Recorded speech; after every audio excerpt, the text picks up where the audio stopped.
5 years ago, a broke waitress walked into a diner with $3 and a collapsing world. The man behind the counter gave her breakfast and 7 words that would haunt her through bankruptcy, lawsuits, and sleepless nights clawing her way back from nothing. Today, she owns a $1 billion empire, and she just pulled up outside that same diner in a car worth more than the building. This is the story of a meal that cost nothing and changed everything. Stay until the end, hit that like button, and drop a comment telling me what city you're watching from. I want to see how far this story travels. The fluorescent lights in Eddie's roadside diner buzzed like trapped insects, casting a sickly yellow glow over the cracked vinyl booths and formica countertops that had seen better decades. It was 6:47 a.m. on a Tuesday in February, the kind of morning where the cold didn't just chill your bones. It settled into them, made a home there, reminded you that winter in this part of Pennsylvania didn't ask permission to make you miserable. Marcus Cole stood behind the counter with a dish rag in one hand and the weight of the entire damn world on his shoulders, though if you asked him, he'd say he was doing just fine. That was Marcus, 32 years old, 6'1", with hands that knew hard work and eyes that had learned not to expect much. His shift had started at 5, same as every Tuesday, and would end around 2 if Eddie didn't need him to cover someone else's mess. Again. The diner was nearly empty. Old Tom sat in his usual corner booth, working through his third cup of coffee and a newspaper he probably couldn't see well enough to read. A trucker named Dale occupied a counter stool, methodically destroying a plate of eggs and hash browns like it was a job he'd been hired to complete. The radio played something country and forgettable, competing with the hiss and clatter from the kitchen where Eddie himself was working the grill. Marcus wiped down a section of counter that was already clean. His daughter Zoe had been up half the night with a fever. Nothing serious, the clinic said, just one of those things kids get. But it had meant broken sleep and that particular flavor of worry that comes with being the only parent in the room. The only parent, period. Zoe's mother had left when the girl was 14 months old, and Marcus had stopped trying to make sense of that math years ago. Some people stayed, some people didn't. You just had to be this kind who stayed. Coffee's getting cold, Eddie called from the back, which was his way of saying Marcus should do something productive, even though there was nothing much to do.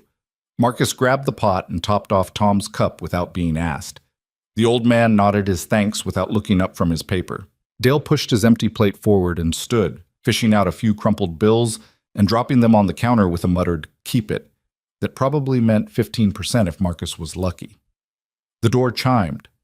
Marcus glanced up out of habit, his mind already cataloging the usual pattern. Note the customer, guess their order, start the coffee. But the woman who stepped through the door didn't fit any pattern he recognized. She looked like someone who had forgotten how to take up space. She was maybe 30, though exhaustion made that hard to pin down. Dark hair pulled back in a ponytail that might have been deliberate or might have been the result of not caring anymore. Her coat was good quality, or had been once, but it hung on her frame like it belonged to someone else. Someone who used to fill it out properly. Her face was pale, and there were shadows under her eyes that spoke of sleepless nights stacked on top of sleepless nights. But it was her posture that Marcus noticed most. The way she moved to the booth farthest from the door, farthest from the windows, farthest from anything. The way she sat down and seemed to fold into herself, making herself smaller, like she was trying to disappear into the cracked red vinyl. She didn't pick up the laminated menu, didn't look toward the counter, just sat there with her hands in her lap, staring at nothing. Marcus gave her a minute. Sometimes people needed that. A minute to just sit somewhere warm without anyone asking them questions.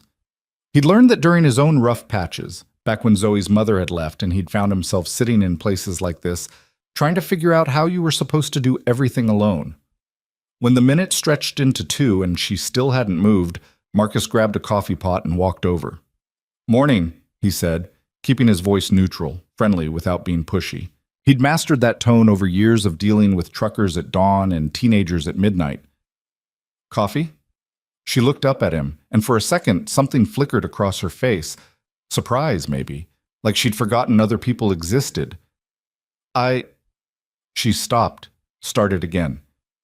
"Yes, thank you." Her voice was quiet, but not weak. Tired, definitely. Worn down. But there was something underneath it, something that suggested she hadn't always been this person sitting in this booth looking like she'd been hollowed out from the inside. Marcus poured the coffee. She wrapped both hands around the mug immediately, like she was trying to absorb the heat through her palms. "You know what you want?" he asked. "Or you need a minute with the menu?" She glanced at the menu without really seeing it. I'm not very hungry." It was the kind of lie people told when what they meant was, "I can't afford to be hungry." Marcus had heard that lie before, had told it himself a time or two, back in the day. "Eddie's got a special this morning," Marcus said, which was completely untrue. Eddie didn't do specials. Eddie did eggs, bacon, toast, and hash browns, same as he'd done for the past 30 years. Breakfast plate, comes with the coffee, already paid for. She looked up at him sharply. "I didn't order promotional thing," Marcus said smoothly. "New month, new special. Eddie's trying to bring in more morning customers." He gestured vaguely around the nearly empty diner. "As you can see, it's really working." The smallest hint of something, not quite a smile, but maybe the memory of what smiling used to feel like, touched the corner of her mouth. "I don't—" "You want eggs scrambled or fried?" Marcus asked, pulling out his order pad like this was already settled. She stared at him for a long moment. He could see her trying to figure out what angle he was working, what the catch was. People who'd been kicked around enough developed that instinct, the certainty that kindness always came with a price tag. "Scrambled," she said finally, so quietly he almost didn't hear it. "Good choice. Toast?" "Yes." "Wheat or white?" "Wheat." Marcus scribbled on his pad even though he'd remember the order just fine without writing it down. "Be right up." He turned to head back to the counter, but her voice stopped him. "Wait." He looked back. She had that expression people got when they were about to say something difficult, something that cost them pride or dignity or whatever small currency they had left to spend. "I need to. I should tell you, I can't." She took a breath. "I don't have much money." Marcus studied her for a moment, really looked at her, saw the worn cuffs of her coat sleeves, the shoes that had probably been nice once, but were now held together by willpower and shoe polish, the way she held herself like someone bracing for the next hit. "Told you," he said. "It's already covered. Promotional thing." "That's not—" "I know you're being kind, but I can't accept—" "You're right," Marcus interrupted. "It's not a promotional thing. Eddie would probably fire me if he knew I made that up." He leaned against the booth, lowering his voice so Eddie wouldn't overhear. "But here's the truth. I'm making you breakfast because you look like you could use breakfast, and because I'm already here making breakfast anyway, and because turning away someone who's hungry when you've got food to give them is just about the stupidest thing a person can do." She was quiet for a moment, and when she spoke again, her voice had something fragile in it. "I don't take charity." "Good," Marcus said. "Because I'm not offering charity. I'm offering eggs, scrambled, on wheat toast, with coffee." He straightened up. "What you do with them after that is your business." He walked back to the counter before she could argue further, called the order back to Eddie, who grunted acknowledgement without asking questions. Eddie had his flaws. He was cheap, impatient, and thought customer service meant not actively insulting people to their faces. But he'd been around long enough to recognize when Marcus was handling something his own way. While the order cooked, Marcus refilled Tom's coffee again and cleared Dale's spot. The woman in the booth sat very still, her hands still wrapped around her mug, staring at the steam rising from the coffee like it held answers to questions she hadn't figured out how to ask yet. 10 minutes later, Marcus brought over a plate loaded with scrambled eggs, wheat toast with butter and jam, hash browns, and 3 strips of bacon Eddie had added without being asked. "Didn't order bacon," the woman said, but there was less fight in her voice now. "Yeah, well, Eddie's generous like that. Once every few years, anyway." This time she did smile. Small, brief, but real. Marcus left her to eat, busying himself with other tasks that didn't particularly need doing. Wiping down menus, restocking napkins, pretending not to notice the way she ate slowly at first, carefully, then with increasing urgency, like someone who hadn't realized how hungry they were until food appeared in front of them. When she finished, she sat there for a while, staring at the empty plate. Then she reached into her coat pocket and pulled out a small, worn wallet. Marcus watched from the corner of his eye as she opened it, counted what was inside. Her shoulders tensed. She stood up and walked to the counter, setting $3 bills and a handful of change on the formica. It was probably everything she had. For the coffee, she said. I know the meal was... I know, but I can pay for the coffee. Marcus looked at the money, looked at her. Coffee's included in the special, he said. There is no special. Okay, fine. Coffee's on the house then. I can't... Marcus picked up the bills and the change and held them out to her. Listen, he said quietly. I get it. I do. You don't know me and you don't want to feel like you owe somebody something. But you're not going to owe me anything. This isn't a loan. It's just breakfast. She didn't take the money, just stood there, staring at it like it represented something larger than a few crumpled dollars. Why? She asked finally. Why what? Why are you doing this? Marcus thought about that. Thought about Zoe at home with a fever. About the nights he'd stayed up wondering how he was going to make rent and keep her fed and make sure she had everything she needed. Thought about the times people had helped him when he didn't ask, when he wouldn't have asked, because asking felt like admitting you'd failed at something fundamental. Because somebody did it for me once, he said, when I needed it. That wasn't entirely true, or it was true enough that it didn't feel like a lie. Truth was, most people had never done much for Marcus except expect things from him, but he figured that was probably the problem. Someone had to be the person who broke that pattern. She took the money back slowly, reluctantly, held it in her hand like it weighed more than it should. I don't... She stopped. Started again. I used to be someone who could pay for breakfast. Yeah, Marcus said. I figured. I'm not looking for pity. Good. I'm not offering any. She studied him with those tired eyes, and he could see her trying to make sense of this, trying to fit it into whatever framework she'd built for how the world worked. When I'm back on my feet, she said carefully, I'll repay you. Marcus shook his head. Don't want repayment. I don't leave debts unpaid. Then pay it forward, Marcus said. Someday when you're the one making breakfast and someone walks in looking like they need it, make them eggs. Call it even. Something shifted in her expression. Not hope, exactly. Hope was too bright, too fragile for what he saw. This was something harder, more like determination, like she'd just made a decision about something. When I'm the boss, she said, testing the words. Sure, Marcus said. When you're the boss, she nodded slowly, tucked the money back into her wallet. When she looked at him again, there was something different in her eyes. Not gratitude, which people always expected and which always felt cheap. Something more like recognition. Like she was seeing him clearly for the first time, and he was seeing her clearly too, and they both understood they were looking at someone who knew what it meant to keep going when keeping going was the hardest thing you could do. Thank you, she said quietly. Nothing to thank me for, Marcus replied. You take care of yourself. She turned to leave, then paused at the door. My name's Victoria. Marcus. She nodded once, committing it to memory. Then she was gone, the door chiming softly behind her as she stepped back out into the cold morning. Marcus watched through the window as she walked down the street, her coat pulled tight against the wind. She didn't look back. Eddie emerged from the kitchen, wiping his hands on his apron. You give that lady free breakfast? Yep. You gonna pay for it? Yep. Eddie grunted. Your funeral, but don't make a habit of it. This ain't a charity kitchen. Noted. Eddie disappeared back into the kitchen, muttering something about bleeding hearts and poor business sense. Marcus didn't argue.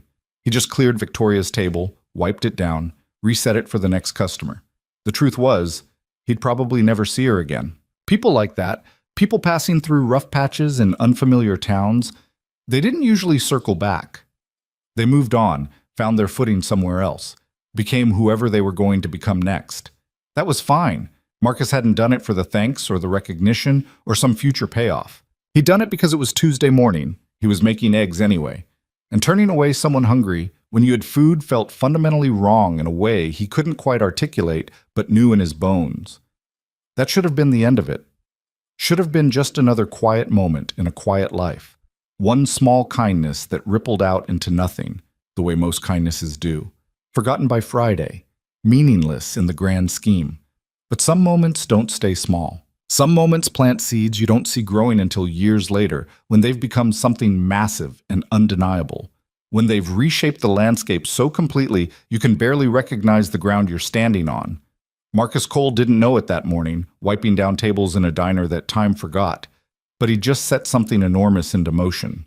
And Victoria Hale, walking away into the February cold with 7 words echoing in her mind, "Pay it forward when you're the boss," was about to spend the next 5 years proving that sometimes the smallest acts carry the weight of entire futures. The rest of Marcus's shift passed in the usual rhythm of morning into afternoon. The breakfast rush, such as it was, came and went. A few regulars, a couple of travelers off the highway, nobody memorable. Eddie worked the grill and complained about suppliers, food costs, and the general decline of customer appreciation. Tom finished his coffee and paper and shuffled out around 9. The lunch crowd trickled in, mostly construction workers from the site 2 miles up the road, men who ordered burgers and fries and talked too loud about things that didn't matter. Marcus moved through it all on autopilot, a skill he'd perfected over the years. His body did the work, poured coffee, delivered plates, cleared tables, ran the register, while his mind stayed elsewhere, mostly with Zoe, wondering if her fever had broken, whether his neighbor Mrs. Chen, who watched her during his shifts, had remembered to give her the medicine at 10, whether he should call to check, or whether that would just mark him as one of those anxious parents who couldn't let go. He'd call it lunch. That felt reasonable. By 1:30, the diner had emptied out again. Eddie told him to head home early. "Might as well, since you already cost me money this morning," which Marcus took as the closest thing to generosity Eddie was capable of expressing. The February air hit him like a wall when he stepped outside. His car, a 15-year-old Honda Civic with more rust than paint, sat in the employee spaces behind the building. It started on the 3rd try, which was better than average. The heater took 5 minutes to kick in, by which point his fingers had gone numb on the steering wheel. The drive home took 12 minutes through streets lined with buildings that had been declining gracefully for decades. This part of Pennsylvania had been something once: manufacturing, steel, the kinds of industries that built middle-class lives for people willing to work hard. Then those industries had left, chasing cheaper labor elsewhere, and the middle-class lives had left with them. What remained was a town full of people trying to figure out what came next, except next never quite arrived.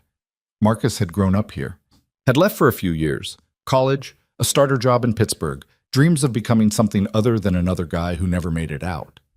But then Zoe's mother had gotten pregnant, and they'd moved back because rent was cheaper and his parents could help with childcare. Then his mother had gotten sick. Then his father had followed her 6 months later, grief taking him in ways the doctors couldn't quite explain. Then Zoe's mother had decided motherhood wasn't what she'd signed up for and left forwarding addresses that stopped working after 3 months. And suddenly Marcus was 32, raising a 5-year-old alone, working at Eddie's, living in the same apartment building he'd sworn he'd escape, trying to figure out if this was temporary or if this was just his life now. Most days, he suspected it was the latter, and most days, he'd made peace with that. His apartment was on the 3rd floor of a building that had probably been nice in 1970. Mrs. Chen was in the hallway as he came up the stairs, her arms full of grocery bags. "She's sleeping," Mrs. Chen said before Marcus could ask. "Fever broke about an hour ago. She ate some soup. She's fine, Marcus. Children get fevers. They get better." "I know," Marcus said, taking 2 of her bags. You worry. All parents worry. Single parents worry louder." She smiled, the kind of smile that came from raising 4 kids of her own and seeing through every brand of parental anxiety. "But she's tough, your Zoe, like her father." Marcus wasn't sure about that, but he appreciated the sentiment. He carried Mrs. Chen's bags to her door, refused her offer of payment. "You watch Zoe for free half the time. I can carry groceries," and let himself into his own apartment. It was small. Living room, kitchen, 1 bedroom that Zoe had claimed, leaving Marcus with the couch that folded out into something technically classified as a bed. Walls that needed painting, carpet that needed replacing, furniture from Craigslist and the Salvation Army. But it was clean, and it was warm, and Zoe's drawings covered the refrigerator, and framed pictures of the 2 of them sat on every available surface. And it was home. He checked on Zoe first. She was asleep in her bed, curled around a stuffed elephant she'd named Mr. Peanuts, for reasons she'd never adequately explained. Her fever had indeed broken. Her forehead was cool when he touched it gently. Her breathing was steady.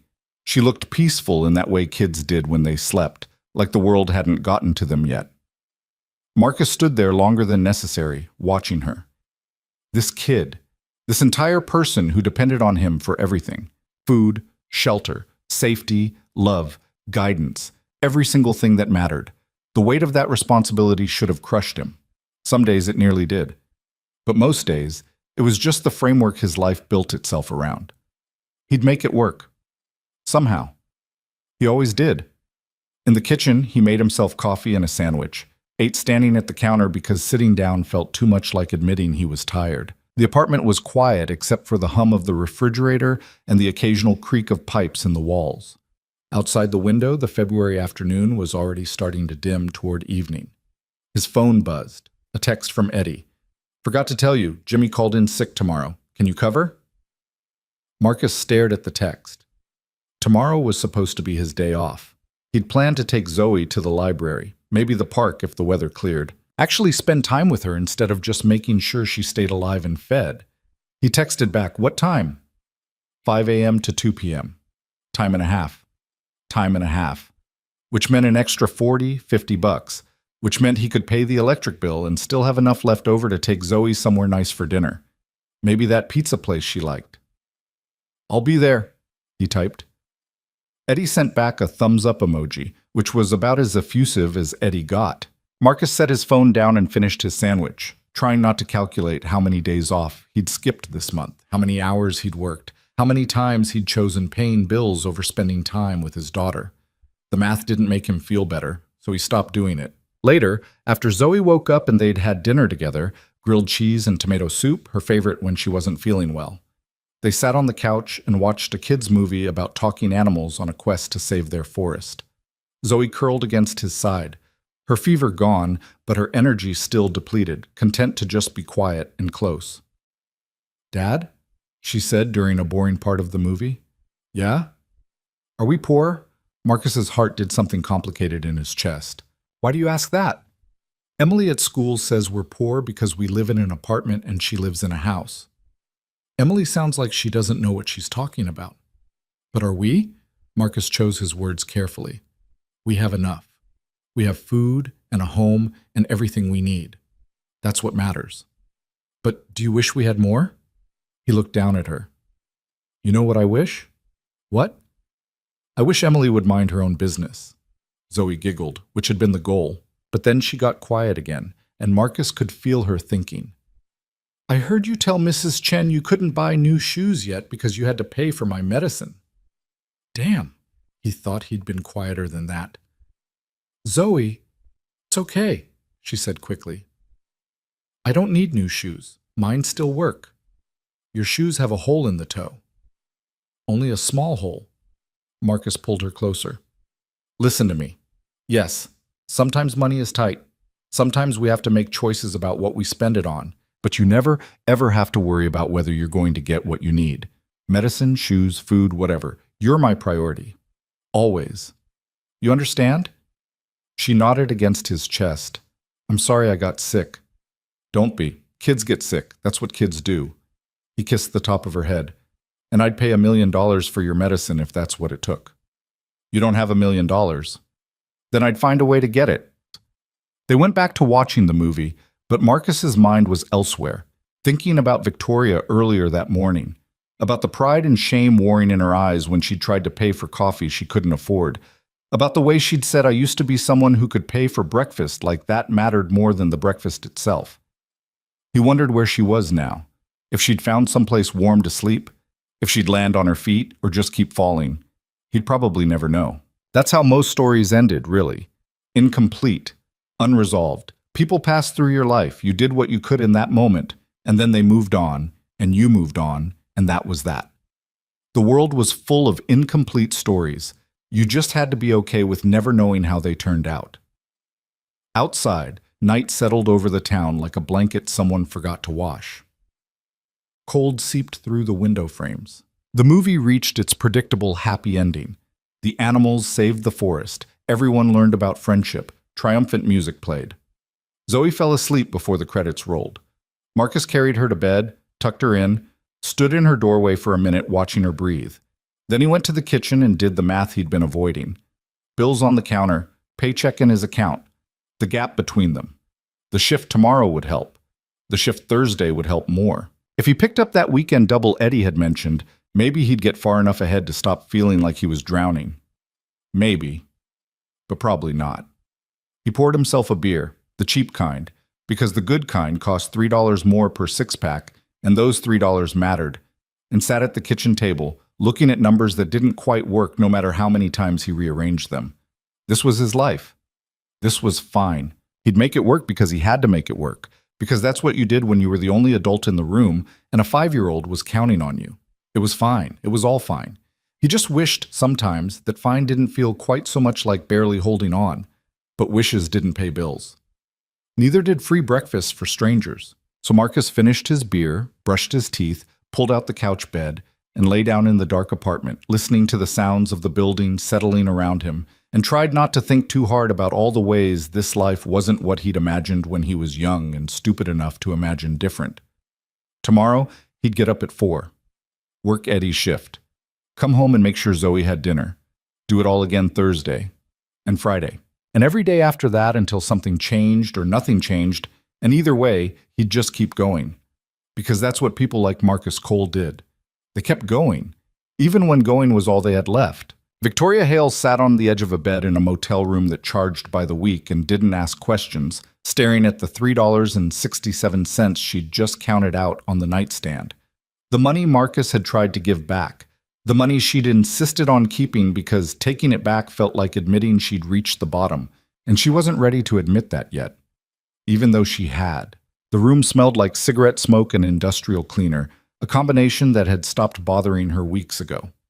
Outside, traffic hummed on the highway. Inside, the heater clanked and rattled, putting out just enough warmth to keep the space above freezing. She'd paid for another week yesterday, $80 that had taken her 3 cleaning jobs and a catering gig to scrape together, which meant she had shelter until next Tuesday. After that, things got complicated again. They were always complicated now. 2 years ago, Victoria had been someone entirely different. CEO of a tech startup called Meridian Analytics, 28 years old and being profiled in business magazines with headlines like, "The future is female," and how this young entrepreneur is disrupting data.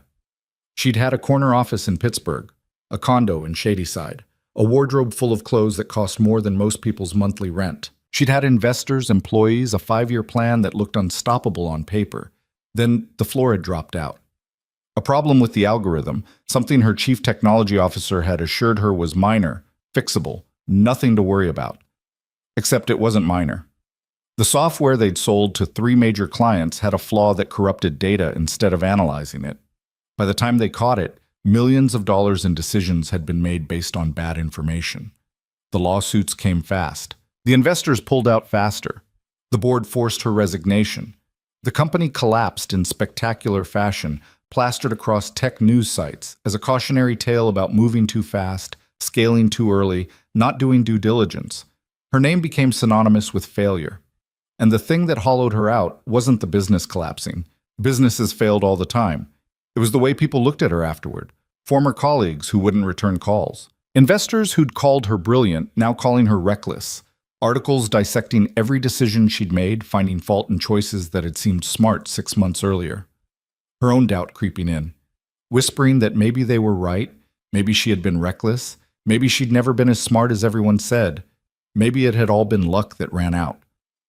The legal bills had consumed everything, condo sold, savings drained, retirement accounts emptied. She'd moved into a smaller place, then a smaller place, then a room in someone's house, then a different motel, then this one.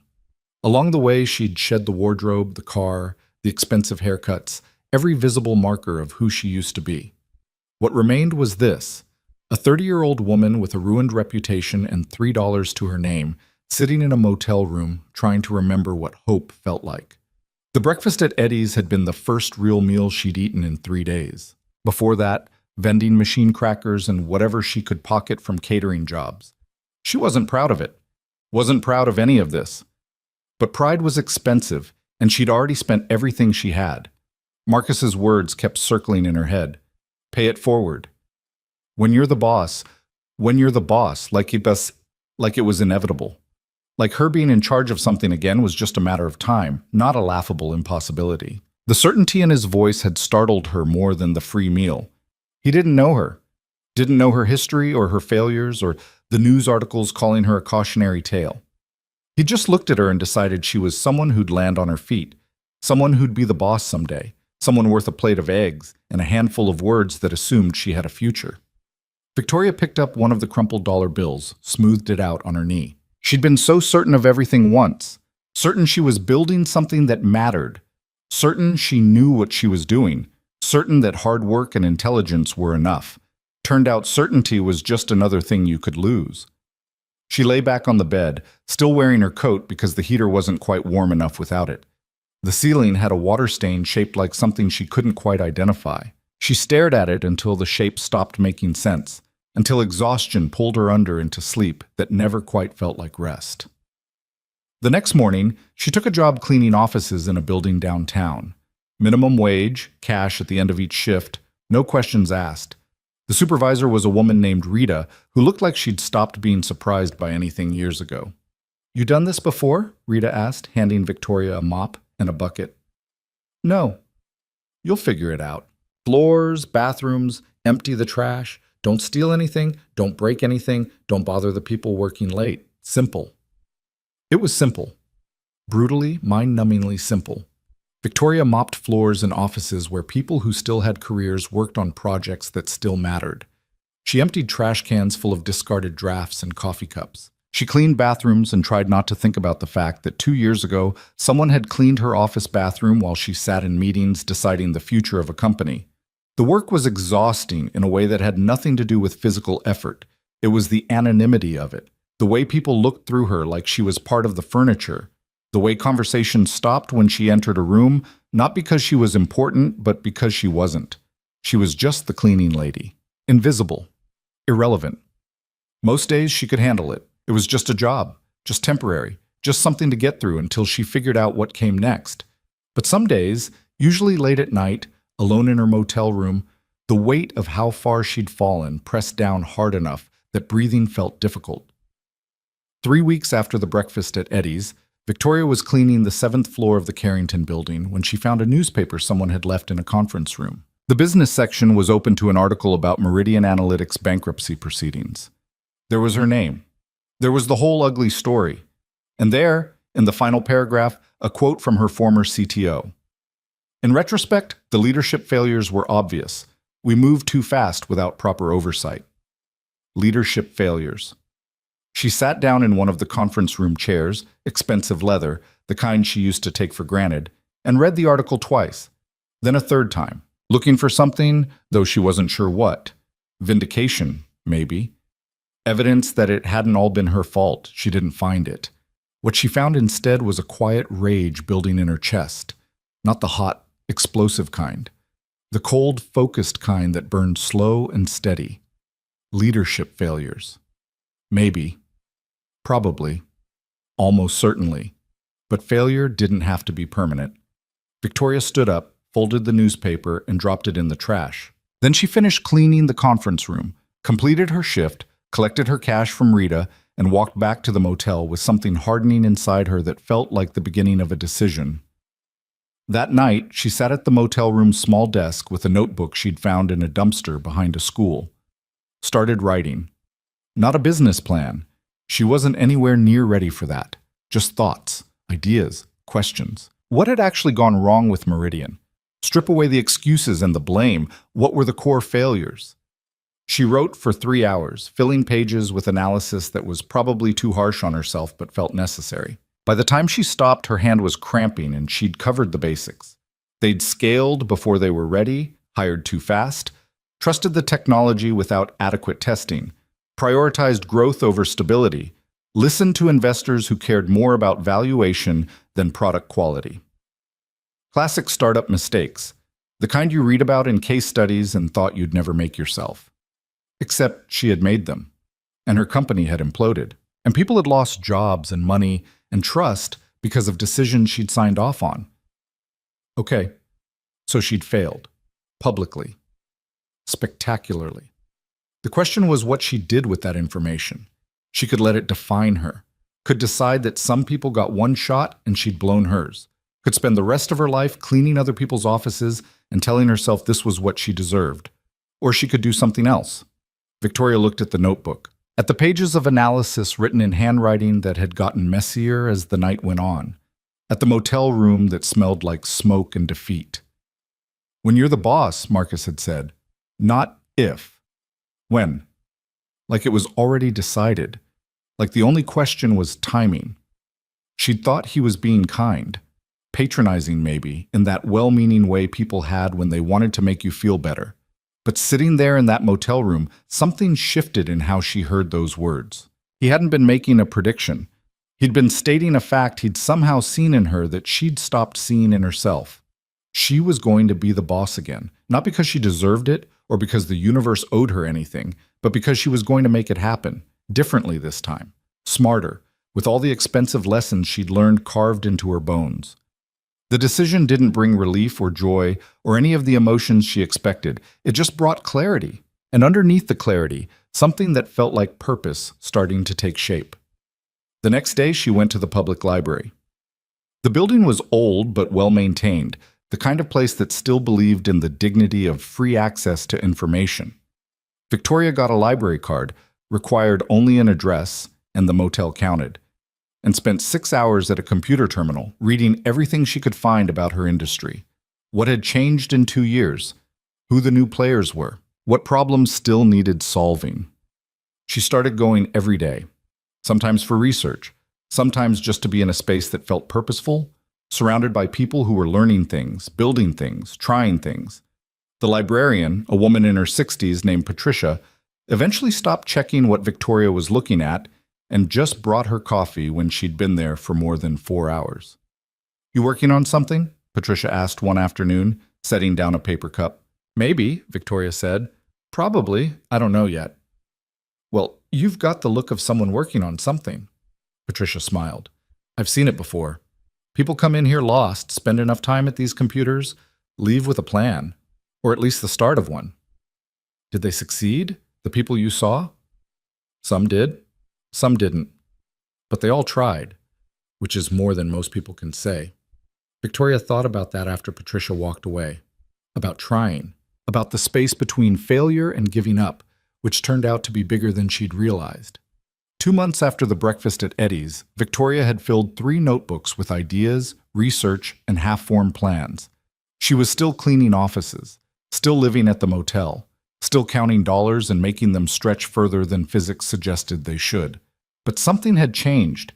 She wasn't just surviving anymore. She was planning, preparing, waiting for the right moment to move. The opportunity came from an unexpected place.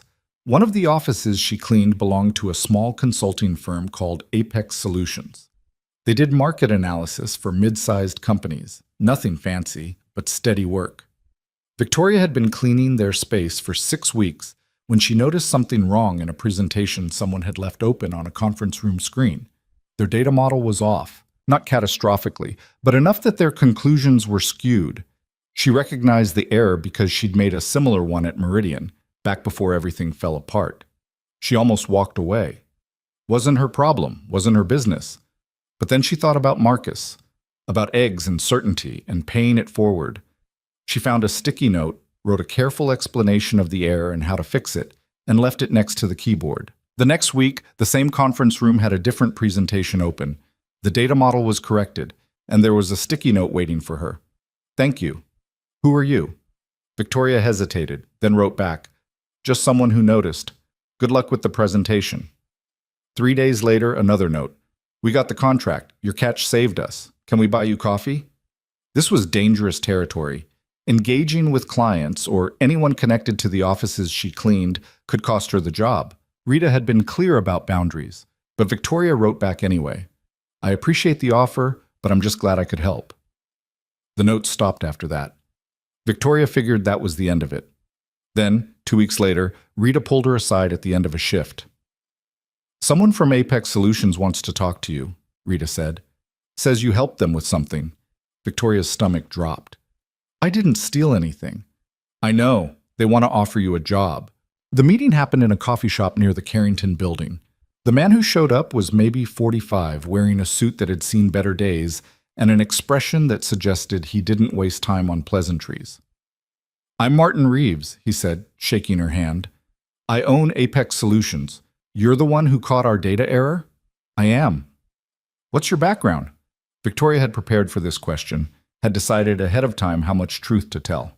"I used to work in data analytics. Things didn't work out. Now I clean offices." "Things didn't work out," Martin repeated. "That's a hell of a euphemism. I looked you up after I saw your handwriting on that note. Victoria Hale, Meridian Analytics. You made news for all the wrong reasons." Her throat went tight. "If you looked me up, then you know I'm not someone you want to hire. I know you're someone who spotted an error 3 of my analysts missed. I know you took the time to write a clear explanation instead of just walking away. And I know you're currently cleaning my office for minimum wage, which suggests you're either desperate or patient or both." He leaned back. "I don't care about your history. I care about whether you can do the work." "Can you?" Victoria met his eyes. "Yes." "Good. I need a junior analyst.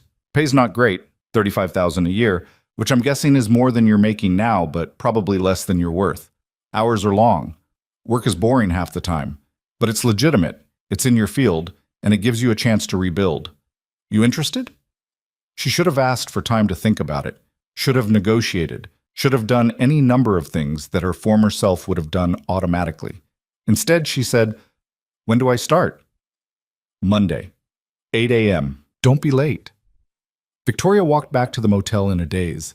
It wasn't much. Junior analyst at a small firm was about as far from CEO as you could get while still being in the same industry. But it was a foothold, a starting place, a way back in. That night, she called the cleaning company and quit. Rita didn't sound surprised. "Figured you weren't going to be doing this forever," Rita said. "You had that look." "What look?" "The one people get when they're just passing through on their way to somewhere else." Rita paused. "Good luck, Victoria. Don't forget where you came from." "I won't," Victoria said, and meant it. Monday morning, she showed up at Apex Solutions in the only professional outfit she still owned, a blazer and pants that were a little loose now, shoes that needed new soles. Martin introduced her to the team. 3 analysts, all men, all looking skeptical about the new hire, who used to be famous for the wrong reasons. "This is Victoria," Martin said. "She's smarter than she looks, which is saying something because she looks pretty smart. Don't screw with her, and she won't screw with you. Questions?" No one had questions. "Great. Victoria, your desk is the one by the window. Get to work." The work was exactly as boring as Martin had promised. Spreadsheets full of market data, client reports that needed formatting, analysis that was straightforward enough that a well-trained algorithm could have done it. After running her own company, after making strategic decisions that affected dozens of employees, this felt like going back to elementary school after graduating college. But Victoria didn't complain, just did the work, learned the systems, proved she could be relied on. 3 months in, Martin gave her a harder project, a client who needed competitive analysis in a sector Victoria actually knew something about. She stayed late, built a model that went deeper than what they'd asked for, presented findings that surprised even Martin. "This is good work," he said, reviewing her presentation. "Better than good. Where'd you learn to build models like this?" "Trial and error," Victoria said. "Mostly error." Martin studied her. "You planning to stick around? Or are you using this as a stepping stone to something else?" She could have lied, probably should have, but she'd learned that lies had a way of collapsing at the worst possible moments. "Both," she said. "I'm grateful for this opportunity. I'll work hard while I'm here, but eventually I want to build something again." "Fair enough," Martin said. "Long as you're here completely. Deal?" "Deal." 6 months in, Martin made her a senior analyst and bumped her salary to $48,000. It was still a fraction of what she'd made before, but it was enough to move out of the motel into a small apartment. 1 bedroom, 3rd floor walk-up, radiator that clanked. But it was hers, and the windows got good light, and she could finally stop living week to week. The work was getting more interesting. Martin had started trusting her with bigger clients, more complex projects. She was good at it, better than she'd been before actually, because failure had taught her patience. She didn't rush, didn't assume. Double-checked everything 3 times, built models that accounted for uncertainty instead of projecting false confidence. Her reputation was slowly shifting from cautionary tale to competent analyst at a small firm. Not glamorous, not impressive, but solid, reliable, real. 18 months after starting at Apex, Victoria was having lunch at a diner near the office. Not Eddie's, which was too far away, but a similar kind of place, when she overheard two men at the next table talking about a business opportunity. They were discussing a gap in the market, a specific problem that mid-sized manufacturing companies faced with supply chain analytics. The software solutions were either too expensive or too simple, nothing in the middle, nothing that actually worked for their needs. Victoria knew that space, had worked in it at Meridian before everything collapsed. She finished her lunch, walked back to the office, and spent the next 3 nights sketching out a solution, not a full business plan, just the bones of an idea. A lean, focused approach that learned from every mistake she'd made before. She showed it to Martin the following week. He read through it carefully, his expression giving away nothing. When he finished, he set the pages down and looked at her. "This is good," he said. "Really good. And it's going to take you away from here." "Not necessarily. Victoria, I'm not stupid. This is the thing you've been building towards since you started. I'm surprised it took you this long." She didn't know what to say to that. "Here's what's going to happen," Martin continued. "You're going to develop this on your own time, not on my clock. When you're ready to launch, you'll give me 2 weeks' notice, and I'll wish you well and mean it. But until then, you're still my senior analyst, and you still have clients depending on you. Understood?" "Understood. And Victoria, don't make the same mistakes twice. You've learned enough. Trust that." Over the next 8 months, Victoria built her new company in the margins of her life. Early mornings before work, late nights after work, weekends at coffee shops. She kept it lean. No investors yet. She'd fund it herself, even if that meant slower growth. No employees until she could afford to pay them properly. No promises she couldn't keep. She called it Vantage Analytics. Simple, clear, focused on the specific problem she'd identified. The first client was a manufacturing company in Ohio. Small contract, low stakes. But they liked the software, recommended her to another company. Who recommended her to another? Revenue trickled in, not enough to quit her job at Apex, but enough to prove the concept worked. 2 years after starting at Apex, 4 years after the breakfast at Eddie's, Victoria finally had something real. Not big yet, not impressive by her old standards, but sustainable, growing, built on a foundation that wouldn't collapse the first time something went wrong. She gave Martin her 2 weeks' notice on a Wednesday morning. "About damn time," he said, though he was smiling. "You've been running on fumes for months. Go build your thing. And Victoria, when you're a billionaire, remember the little guy who gave you your first real job after you crashed and burned." "I'll never forget," Victoria said. And she meant it. Vantage Analytics grew slowly, deliberately. Victoria hired carefully, people who knew their field, who'd survived their own failures, who understood that flashy growth meant nothing if the foundation was rotten. She kept expenses low, turned down investors who wanted too much control, made decisions based on sustainability rather than headlines. Some months were good, some were terrifying. There were moments when she wondered if she was crazy, trying this again after failing so publicly. Moments when the doubt crept back in, whispering that maybe she'd just get lucky once and this was doomed to collapse like everything else. But she kept going, because Marcus had looked at her in that diner and seen someone who'd be the boss again, and she'd decided to believe him. Not because she was certain, because certainty was overrated. What mattered was showing up, doing the work, learning from the mistakes, building something that could survive the storms because you'd already survived worse. By the end of year 3, Vantage had 12 employees and consistent revenue. By year 4, they'd expanded into 3 new sectors and turned their first real profit. Victoria still worked 80-hour weeks, still worried about cash flow and client retention and whether she was making the right strategic choices. But she wasn't that person in the motel room anymore. Wasn't the woman who'd counted $3 on a nightstand and wondered if this was rock bottom. She was someone building something that mattered. Not because it would make headlines or impress investors or prove her critics wrong. Because it was good work, solid work, work that solved real problems for real people. And somewhere in the middle of year 5, Victoria realized she'd done it. Not the way she'd imagined the first time. Not with the flash and speed and reckless confidence that had defined Meridian. But she'd done it. She was the boss.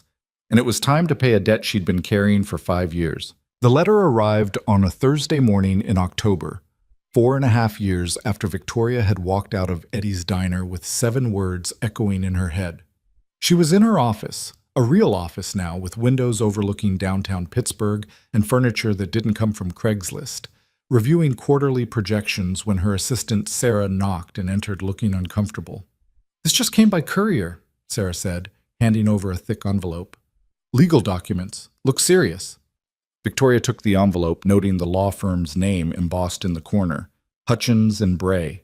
Expensive lawyers, the kind you hired when you wanted to destroy someone thoroughly and had the money to do it right.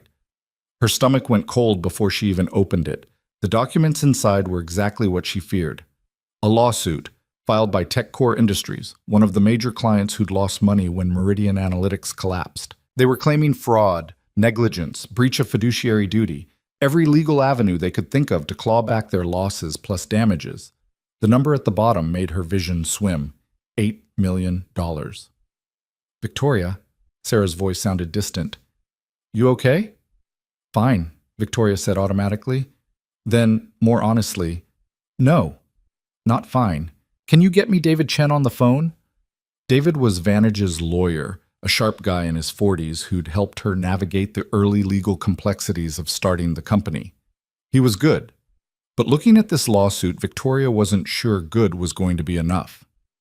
20 minutes later, she was in David's office across town, the lawsuit spread across his desk while he read through it with the kind of focused intensity that made her nervous.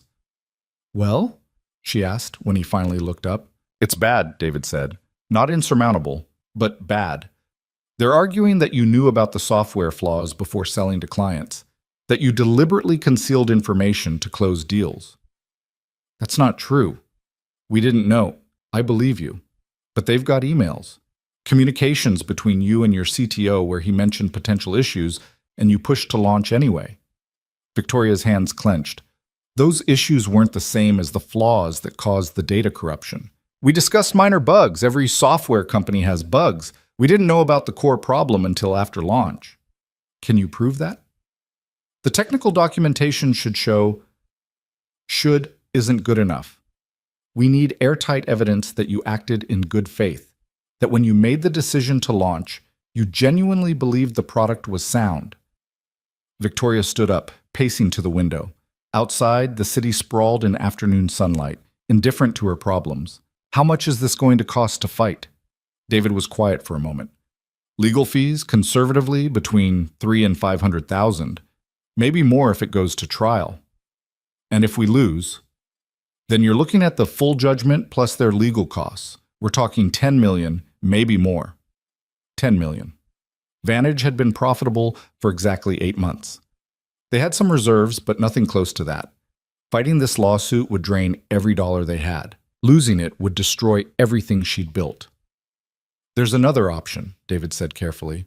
"We could try to settle, offer them something to make this go away." "With what money?" "You could bring in investors, use the capital to settle and keep the company running." Victoria turned from the window. "And give up control? Let someone else make decisions about the company I built? It's better than bankruptcy." "Is it?" The words came out sharper than she intended. "David, I spent 4 years clawing my way back from nothing. I built Vantage without investors specifically, so I wouldn't have to answer to anyone except my clients and my employees. You're asking me to undo all of that. I'm asking you to consider your options. This lawsuit is real, Victoria. It's not going away. And if we fight it and lose, you don't just lose the company, you could lose everything. Again." The word hung in the air between them. Again. Victoria sat back down, suddenly exhausted. "How long do we have?" 30 days to file a response. After that, discovery starts. We're looking at 12 to 18 months before trial, if we can't settle.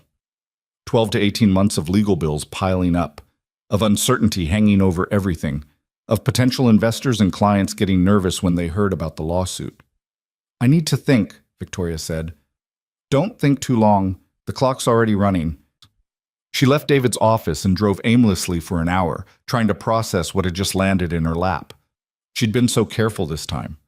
Built everything slowly, deliberately, learning from every mistake she'd made at Meridian. And now the past was reaching forward to drag her back down anyway. The unfairness of it made her want to scream. Instead, she drove back to the office and called a company meeting.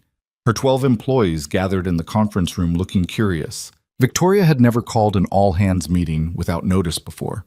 They knew something was wrong. "I'm going to be straight with you," Victoria said, standing at the head of the table. "We're being sued. It's related to Meridian Analytics, the company I ran before this one. The lawsuit claims I committed fraud. I didn't, but defending against it is going to be expensive and time-consuming."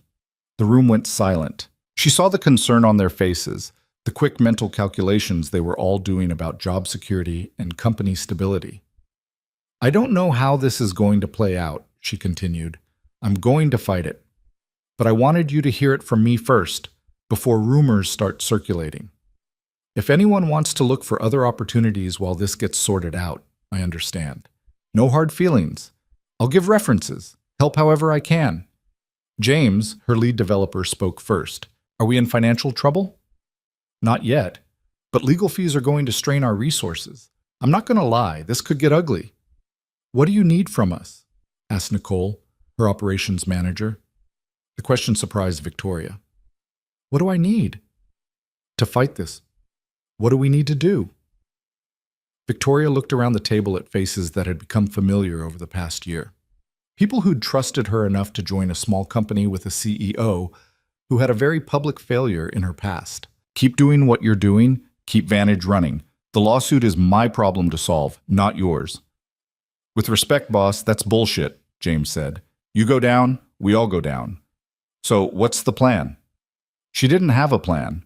Not yet. But looking at their faces, she realized she owed them more than uncertainty and vague reassurances. "The plan is to gather every piece of evidence that proves I acted in good faith at Meridian, build an airtight defense, and keep this company running while we do it." She paused. "I'm not bringing in investors. I'm not giving up control. We're going to fight this the same way we built this company, carefully, deliberately, and without compromising what matters." "Sounds good," Nicole said. "Where do we start?" The next 3 months were brutal. Victoria spent her days running Vantage and her nights buried in old Meridian files, reconstructing the timeline of decisions that had led to the software launch. Every email, every meeting note, every technical document. Building a defense required reliving the entire failure in excruciating detail. David assembled a legal team, 2 junior associates who billed at rates that made Victoria's stomach hurt. They worked through discovery, responding to document requests, preparing depositions.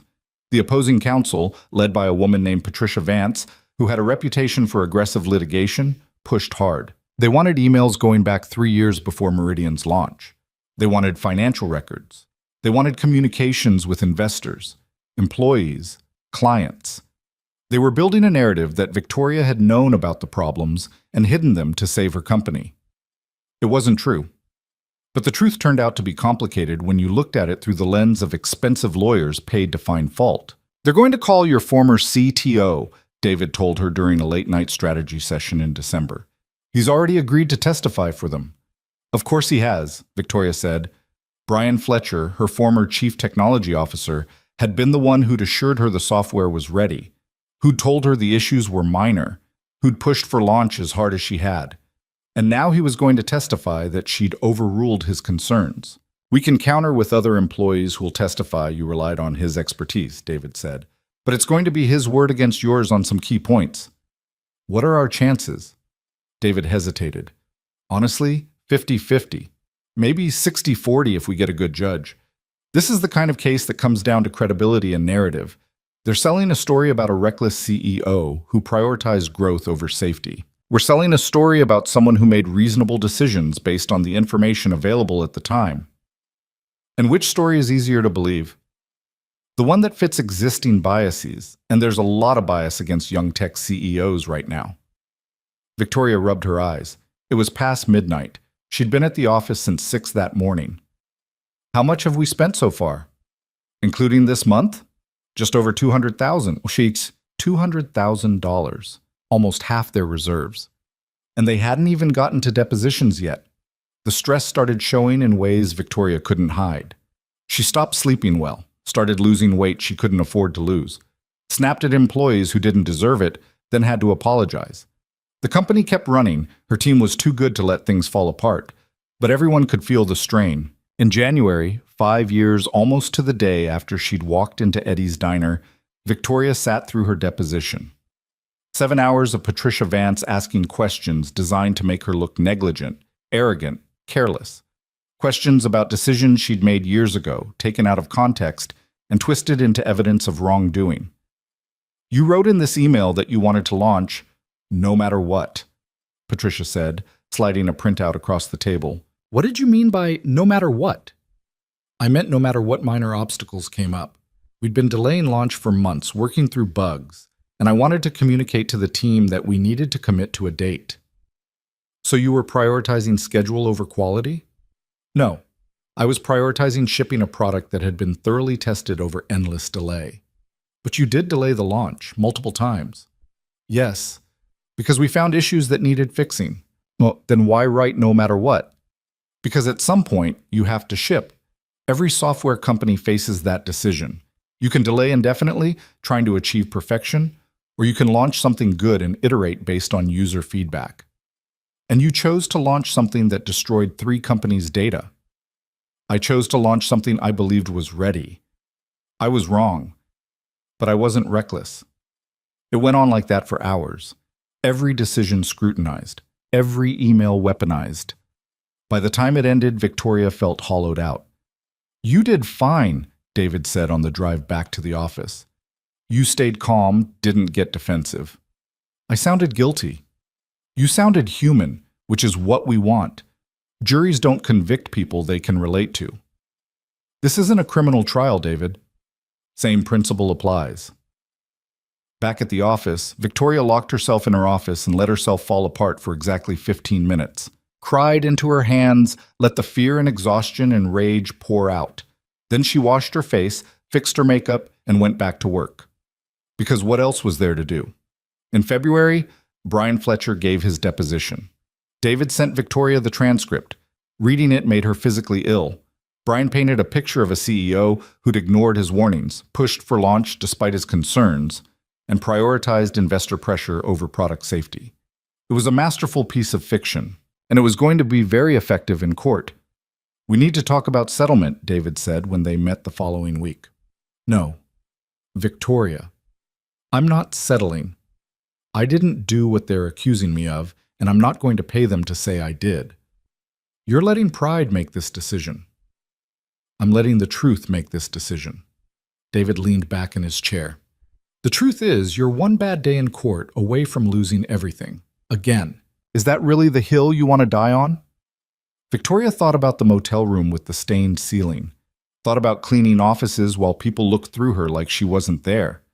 Thought about the slow, grinding work of building Vantage from nothing, proving to herself that the first failure hadn't been a fluke, that she actually did know what she was doing. If I settle, she said slowly, I'm admitting I did something wrong. That admission follows me forever. Every future investor, every potential client, every employee, they all see that I paid millions of dollars to settle fraud allegations. That becomes the story. Not that I built Vantage, not that I learned from my mistakes, just that I'm the person who defrauded her clients and paid to make it go away. And if you fight and lose, then at least I fought. David studied her for a long moment. Okay, then we fight. But you need to understand what that means. We're looking at trial in June. Between now and then, we need to spend another $300,000 minimum on preparation, expert witnesses, document analysis, trial prep. Can Vantage survive that? Victoria did the math in her head. It would drain their reserves completely, leave them with barely enough operating capital to make payroll. One bad quarter, and they'd be in real trouble. We'll make it work, she said. But she wasn't sure she believed it. March brought a new problem. One of Vantage's biggest clients, a manufacturing company in Ohio, called to say they were putting their contract renewal on hold pending the outcome of the lawsuit. 2 days later, another client did the same. Then a third. James found Victoria in her office staring at the revenue projections. How bad is it? He asked. We're losing about 40% of our projected revenue for the next quarter. Can we cut costs? Not without laying people off. Victoria looked at him. I'm not doing that. Not to fund a lawsuit I didn't start. Then what's the plan? She didn't have one. For the first time since starting Vantage, she genuinely didn't know what to do next. That night, alone in her apartment, Victoria pulled out the notebook she'd kept from her motel room days, flipped through pages of analysis and planning and desperate hope written in cramped handwriting. Found the page where she'd written, "When you're the boss, she'd done it, become the boss." Built something real. And now she was watching it crumble again, except this time she couldn't blame anyone but the past she'd been running from. Her phone rang. David's name on the screen. "They made an offer," he said without preamble. $2 million to settle. You admit no wrongdoing, sign an NDA, and this goes away. $2 million. It might as well be 20. She didn't have it. "What did you tell them?" "That I'd discuss it with you." "Victoria, this is a good offer. Better than we're likely to get after trial." "I don't have $2 million. You could get it. Investors would line up to fund a settlement that makes this disappear and give up control. Let someone else call the shots, undo everything she'd worked for." "Counter with 500,000, Victoria said. "Tell them that's every dollar Vantage has in reserves. Take it or go to trial." "They won't take it." "Then we go to trial." David was quiet for a moment. "You're betting everything on a coin flip." "I'm betting everything on the truth. There's a difference." She hung up before he could argue further. The counteroffer was rejected within 24 hours. Patricia Vance sent a message through David. "See you in court." April and May blurred together in a haze of trial preparation. Witness prep. Document review. Strategy sessions that went until midnight. Victoria stopped sleeping more than 4 hours a night, stopped eating regular meals, ran Vantage on fumes and willpower and the stubborn refusal to let everything collapse. Her employees rallied. James took over client management so she could focus on legal prep. Nicole handled operations. Sarah managed her calendar with military precision, carving out time for trial meetings while keeping the company running. "Why are you all still here?" Victoria asked one night when she found the whole team working late. "Because you hired us when nobody else would take a chance on a company run by someone with your history," James said. "Seems fair to return the favor." The first day of trial arrived in June, 5 years and 4 months after Marcus had served her breakfast and changed her life. The courtroom was smaller than Victoria expected, less dramatic, just wood paneling and fluorescent lights and rows of seats mostly empty except for a few reporters and legal observers. Patricia Vance sat at the plaintiff's table looking confident. Brian Fletcher sat behind her, avoiding Victoria's eyes. The TechCorps representatives looked grim and determined. Judge Morrison, a woman in her 60s with steel gray hair and an expression that suggested she'd heard every lie humans were capable of telling, called the court to order. "This is Vance versus Hale, case number CV202488847, she said. "Opening statements, Ms. Vance?" Patricia stood, smoothing her suit. "Your Honor, this is a simple case about trust and betrayal. The defendant, Victoria Hale, sold my client software she knew was fundamentally flawed.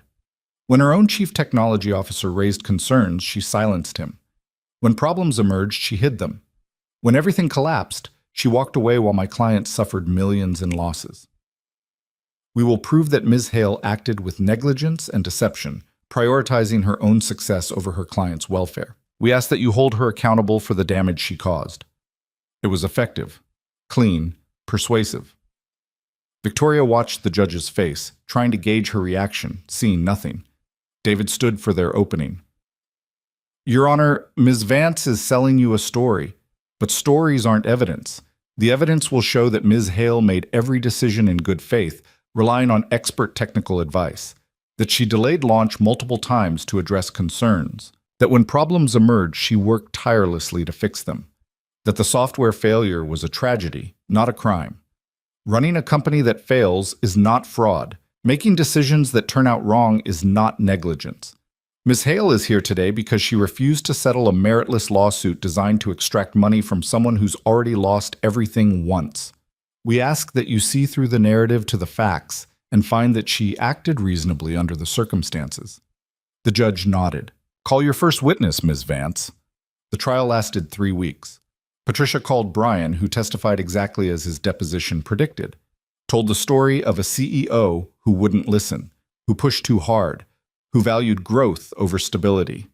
David cross-examined him ruthlessly, bringing up emails where Brian had assured Victoria the software was ready, where he'd pushed for launch himself, where he'd certified the testing protocols. Bit by bit, David chipped away at his credibility. But the damage was done. The seed of doubt was planted. They called former employees who testified about the company culture, about pressure to ship, about concerns that went unheard.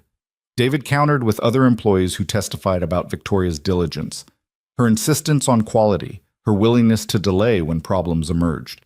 Expert witnesses argued about software development practices, about whether Victoria's decisions met industry standards, about the nature of the technical flaw and whether it should have been caught.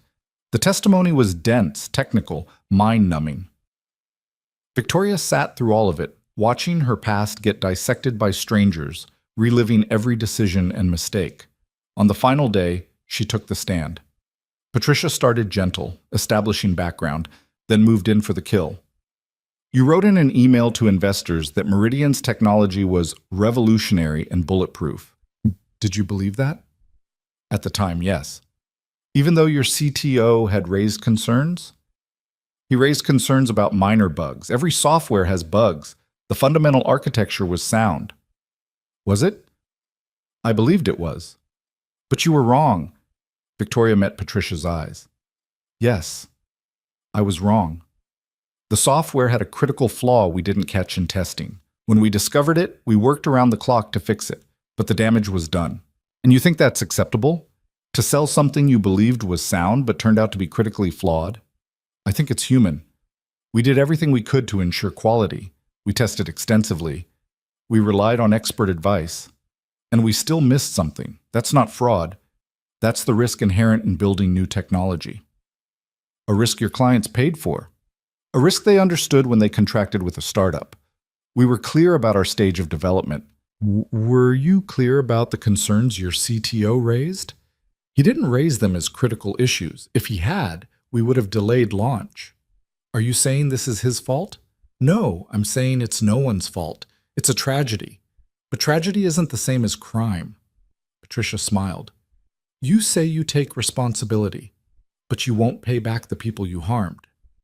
I paid back every dollar I could. I lost everything, my company, my savings, my reputation.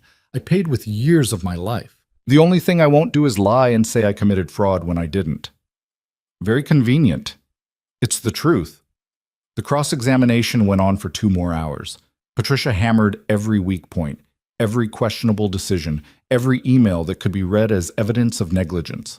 But Victoria didn't break, stayed calm, stayed focused on the facts. Let her exhaustion show.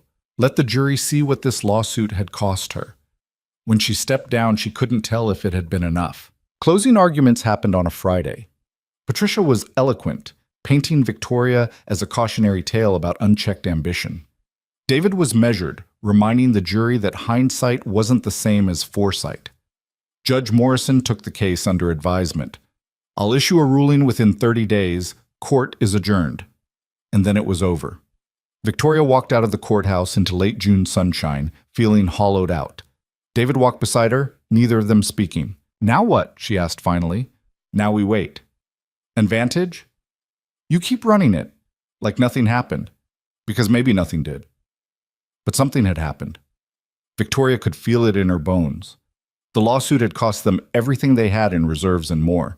She'd had to take a loan to cover the final legal bills, a loan secured against her personal assets, which at this point was basically just her apartment and her car. If they lost, she'd lose both. Would be back where she started. Worse, maybe. Back at the office, her team was waiting. How'd it go? Nicole asked. Hard to say. We'll know in a few weeks. What do we do until then? Victoria looked around at the faces watching her. People who'd stuck with her through this nightmare. Who'd worked extra hours, taken on extra responsibility, kept the company running while she fought for its survival. We work, she said. We land new clients. We deliver for existing ones. We prove that whatever happens with this lawsuit, Vantage is built to last. The ruling came on a Tuesday morning in July. Victoria was in a client meeting when Sarah knocked urgently. David just called. The judge issued her decision. Victoria excused herself, walked to her office on shaking legs, called David back. "Tell me." "We won." The words didn't make sense at first. "What?" "Judge Morrison ruled in our favor, found that you acted in good faith based on available information, that the plaintiffs failed to prove fraud or negligence. She dismissed the case with prejudice." Victoria sat down hard in her chair. "We won. You won. It's over." Over. After 18 months of fighting, drowning in legal bills, watching everything she'd built teeter on the edge of collapse. It was over, and they'd won. "Victoria? You still there?" "Yeah, I'm here. I need a minute." "Take all the minutes you need. I'll send over the full ruling." "But Victoria, you should be proud. You fought when most people would have settled, and you won." She hung up and sat in her office, staring at nothing, waiting for relief or joy or triumph. What came instead was exhaustion, bone-deep, soul-crushing exhaustion.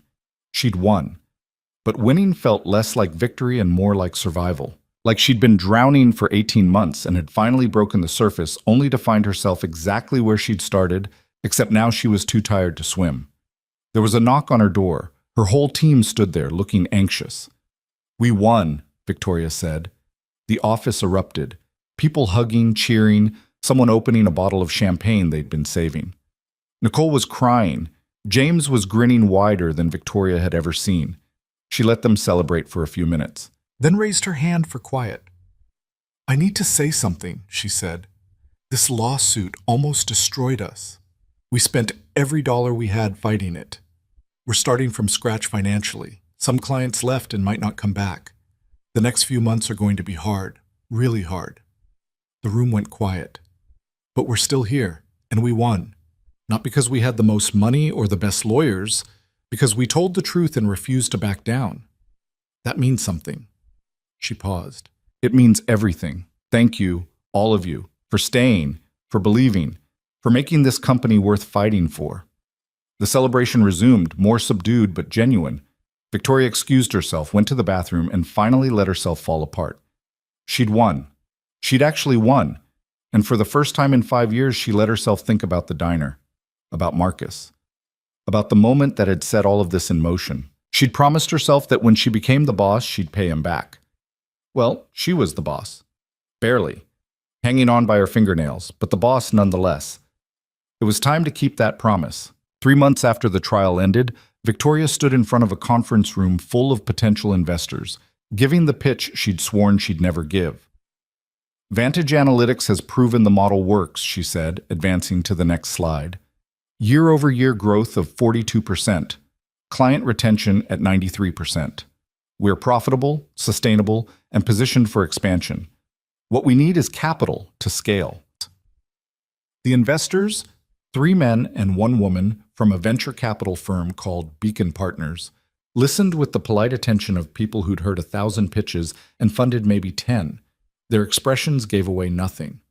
Victoria finished her presentation and took questions. 30 minutes of probing about market size, competitive advantages, revenue projections. She answered everything clearly, backed by data, careful not to oversell or make promises she couldn't keep. When it ended, the lead investor, a man named Thomas Caldwell, stood and shook her hand. "We'll be in touch," he said, which was what they always said, and which usually meant no. But 2 days later, Thomas called with an offer, $5 million in Series A funding, 20% equity, a board seat for Beacon Partners. It was everything Victoria needed and everything she'd tried to avoid. Money to rebuild their reserves, scale the team, pursue bigger clients, but also outside control. Someone else having a say in how she ran her company. She thought about it for exactly 12 hours before accepting, because the truth was, she'd learned something during the lawsuit. Pride was expensive. Doing everything alone was expensive. There was a difference between maintaining control and being so controlling that you strangled your own growth. The funding closed in September.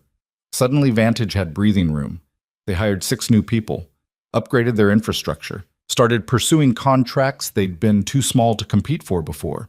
By November, they'd landed their first Fortune 500 client, a manufacturing conglomerate with supply chain problems that Vantage's software could solve. The contract was worth more than everything they'd made in the previous year combined. Victoria should have felt triumphant, should have felt like she'd finally made it. Instead, she felt hollow. The company was growing, the team was expanding, revenue was climbing. Everything looked perfect on paper. But she'd been running on fumes for so long that she'd forgotten what it felt like to stop. She worked 16-hour days because that's what she'd always done. Skipped meals because there was always one more thing to handle. Slept badly because her brain wouldn't shut off the constant calculation of risks and problems and things that could go wrong. Nicole noticed first. "You look like hell," she said one afternoon, appearing in Victoria's office doorway. "Thanks. Really boosts my confidence." "I'm serious.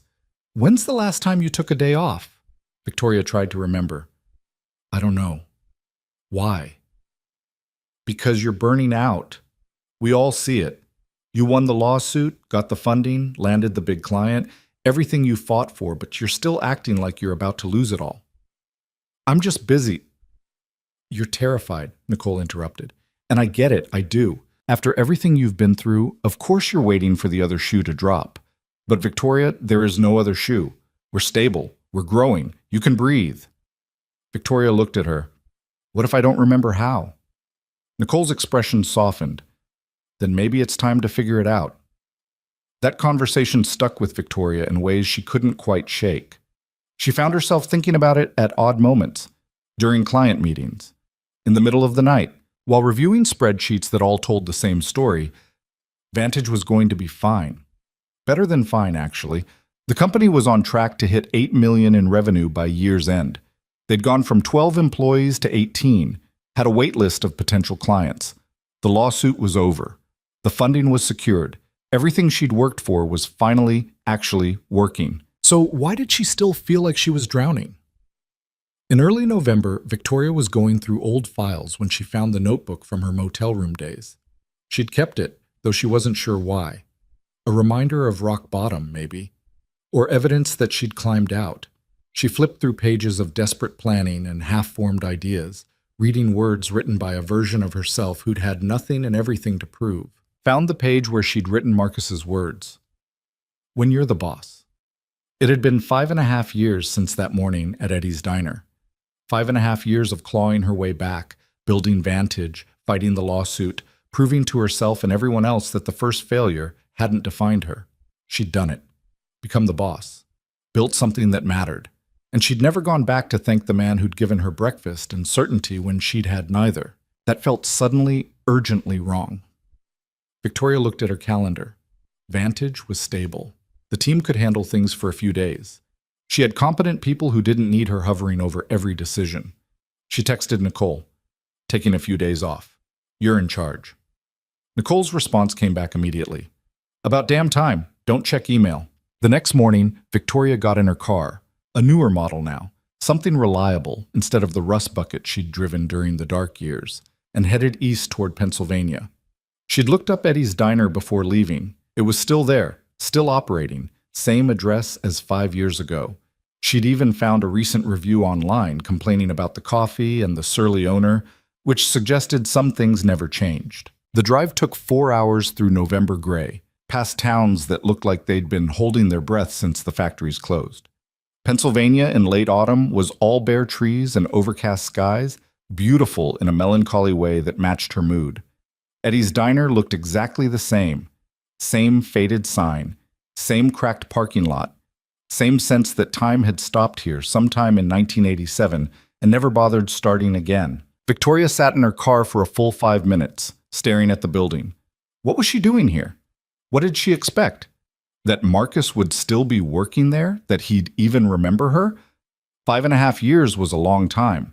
People moved on, changed jobs, changed lives. Maybe this was stupid. Maybe she should just drive back to Pittsburgh and forget about it. But she'd driven 4 hours. Might as well go inside. The door chimed when she entered, the same sound she remembered. The interior was unchanged. Same cracked vinyl booths, same yellowing fluorescent lights, same smell of coffee and frying bacon. A waitress Victoria didn't recognize was behind the counter. Young, maybe 20, looking bored. No sign of Marcus. Victoria slid into a booth, not the same one she'd sat in before, though she wasn't sure why that mattered, and picked up a menu she didn't need. The waitress came over. "Coffee? Please?" The girl poured coffee with the mechanical efficiency of someone who'd done this 10,000 times and would do it 10,000 more. "You know what you want?" "Is Marcus working today?" Victoria asked. The waitress frowned. "Marcus?" "He used to work here. Tall, maybe 30-something. Victoria stopped. 30-something 5 years ago meant late 30s now. "I don't know. Does he still work here?" "No Marcus here. Just me, Eddie, and his nephew on weekends." Victoria's stomach sank. Of course. 5 years.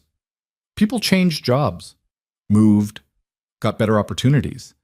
Why had she assumed he'd still be here? "Do you know where he went? Or how I could reach him?" "Lady, I've only been here 6 months. I don't know anything about anyone named Marcus." "Right, sorry, can I get eggs?" "Scrambled. Wheat toast." The waitress wrote it down and disappeared into the back. Victoria sat there feeling foolish. She'd built this moment up in her head, imagined walking in and finding Marcus behind the counter, imagined the look on his face when he recognized her, imagined finally being able to thank him properly. Instead, she was sitting alone in a diner where nobody knew who she was looking for. The eggs arrived. They were fine. Standard diner eggs. Nothing special. She ate mechanically, trying to figure out her next move. A man emerged from the kitchen, late 60s, graying hair, permanent scowl. Had to be Eddie. He looked at Victoria with the suspicion of someone who'd owned a struggling business long enough to distrust anything unfamiliar. "Everything okay?" he asked in a tone that suggested he was asking out of obligation, not interest. "Fine," Victoria said. "Actually, I was wondering, did you used to have someone named Marcus working here? About 5 or 6 years ago?" Eddie's expression shifted. "Marcus Cole? Yeah, he worked here. Good guy. Terrible about giving away free food, but good guy." Victoria's heart jumped. "Do you know where he is now?" "Left about 3 years back, got a job at some factory in Harrisburg. Better pay, benefits. Needed it for his kid." Eddie studied her. "You a friend of his?" "Sort of. He helped me once. I wanted to thank him." "Helped you how?" "Bought me breakfast when I couldn't afford it." Eddie's scowl deepened. "Yeah, that sounds like Marcus, always doing that. Cost him plenty in wages, I docked him for it." But there was something in his voice that suggested he hadn't minded as much as he pretended. "Do you have his contact information?" "No, but his kid went to school around here. You could try the elementary school office. They might have records." It wasn't much, but it was more than she'd had 5 minutes ago. Victoria finished her eggs, paid, and left a tip larger than the meal cost. As she walked out, Eddie called after her. "If you find him, tell him Eddie says hi. And tell him the diner's still standing, despite his best efforts to bankrupt me with free breakfasts." The elementary school was closed for Thanksgiving break. Victoria tried the district office, where a tired-looking woman behind plexiglass explained that they couldn't give out parent contact information for privacy reasons. "I understand," Victoria said. "But is there any way you could contact him? Let him know someone's looking for him? I can leave my number." "We don't do that either. Privacy policies." Victoria tried a different approach. "His daughter's name was Zoe. She'd be about 10 or 11 now. Can you at least tell me if she still goes to school in this district?" "I can't tell you anything about current students." Dead end. Victoria spent the next 2 hours trying other angles. The local phone book, finding only a Marcus Cole who turned out to be 73 and definitely not the right person. Social media searches that turned up dozens of Marcus Coles, none with profile pictures that matched her memory. Public records that required more information than she had. By late afternoon, she was sitting in her car outside the closed elementary school, fighting frustration. She'd come all this way, tracked down the diner, found out he'd moved on to something better. And now she had nothing. Maybe this was the universe's way of telling her some debts didn't need to be repaid, that some moments of kindness were supposed to stay small and private, not turned into grand gestures. But that didn't sit right. Victoria pulled out her phone and called Nicole. "Thought you weren't checking in," Nicole said by way of greeting. "I'm not. I need a favor. Do we still have that contract with Apex Data Services? The background check company? Yeah, why? I need to find someone. Marcus Cole. Used to work at a diner in Pennsylvania, moved to work at a factory in Harrisburg about 3 years ago. Has a daughter named Zoe, who'd be around 10 or 11. Nicole was quiet for a moment. This is the guy? From the diner? Victoria had told the story once, late one night after too much wine and too many questions about why she'd started Vantage. Yeah, this is the guy. Okay, let me make some calls. Give me an hour. 50 minutes later, Nicole called back. Got him. Marcus Cole, 37, currently employed at Harrisburg Manufacturing Solutions. Daughter Zoe Cole, age 10, attends Franklin Elementary, lives at 247 Oak Street, apartment 2B. Want the phone number? How did you... Apex owed us a favor, and your story about the diner is actually kind of famous around the office. People wanted to help. Victoria wrote down the address, her hand shaking slightly. Thank you. You going to call him? I don't know, maybe. Probably not. Victoria, you drove 4 hours to find this guy. Call him. What if he doesn't remember me? Then you remind him. What's the worst that happens? He thinks you're weird? You've survived worse. That was true. Victoria hung up and stared at the phone number Nicole had given her. 10 digits that connected to the person who'd changed her life without knowing it. She could call, explain who she was, ask to meet. Or she could show up at the address and hope he was home. Or she could do what she'd originally planned and just leave an envelope with a check and a note. All of these felt wrong in different ways. She started the car and drove to Harrisburg. Oak Street was in a neighborhood that was trying. Children's bikes on porches, holiday decorations going up early, a community garden on the corner. Not wealthy, but maintained, cared for. Building 247 was a 3-story apartment complex with exterior stairs and numbers painted on the doors. Victoria climbed to the second floor and stood in front of 2B, trying to figure out what to say. Before she could decide, the door opened. A girl stood there, 10 years old, dark hair, Marcus's eyes. She looked at Victoria with the fearless curiosity of a kid who'd been taught not to talk to strangers, but hadn't quite internalized the lesson. Hi, the girl said. Hi, is your dad home? He's in the shower. Are you from his work? No, I'm... Victoria stopped. Who was she? I'm an old friend. Is it okay if I wait? Zoe considered this. Mom says I'm not supposed to let strangers in. That's smart. I can wait out here. But it's cold. I'll be fine. Zoe looked torn between following rules and being polite. I'll tell him someone's here. She disappeared inside, leaving the door cracked.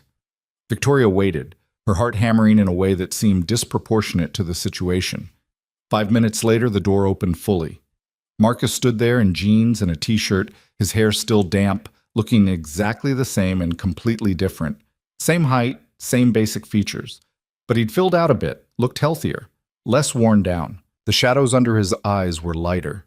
He studied Victoria's face, and she watched recognition dawn slowly. Holy shit, he said. Then, glancing back inside, Sorry, Zoe, I didn't mean...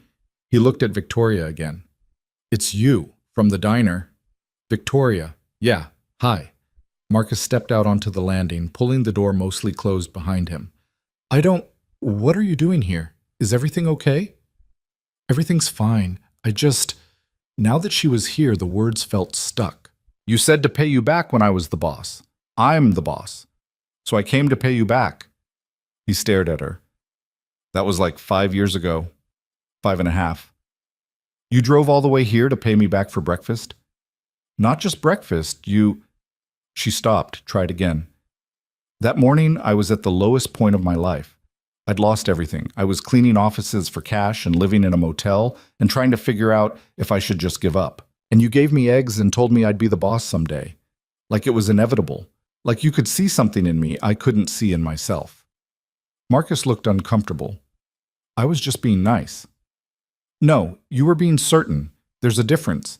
And that certainty, those words, I carried them with me through everything that came after, when I was rebuilding, when I wanted to quit, when a lawsuit almost destroyed my company and I had to decide whether to fight or settle. I kept hearing your voice saying when you're the boss. Not if, when. I don't remember saying it exactly like that. Well, I do. I remember everything about that morning. and I came here to thank you and to pay you back. She pulled an envelope from her coat pocket. There's a check in here for the meal, plus interest for 5.5 years, and a job offer if you want it. My company needs good people, and something tells me you're good people. Marcus took the envelope but didn't open it. You didn't have to do this. Yeah, I did. He looked at the envelope, then at her. You really became the boss? I really did. CEO of Vantage Analytics. We do supply chain software for manufacturers. It's not glamorous, but it's real, and it's working. A smile tugged at the corner of his mouth. I'll be damned. Are you still at the diner?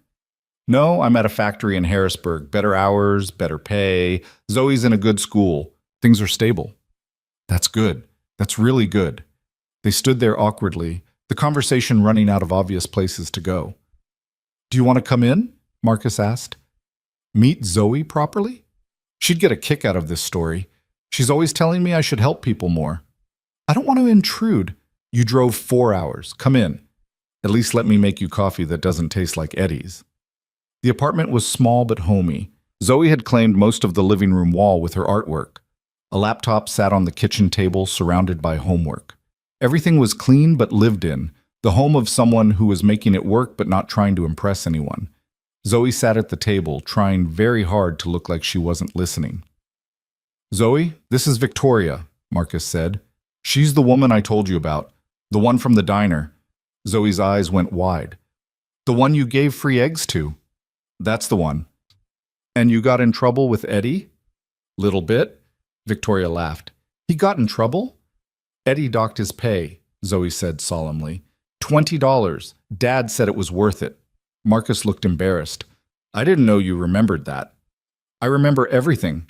Marcus made coffee, significantly better than Eddie's, and they sat at the kitchen table while Zoe pretended to do homework and actually eavesdropped on their conversation.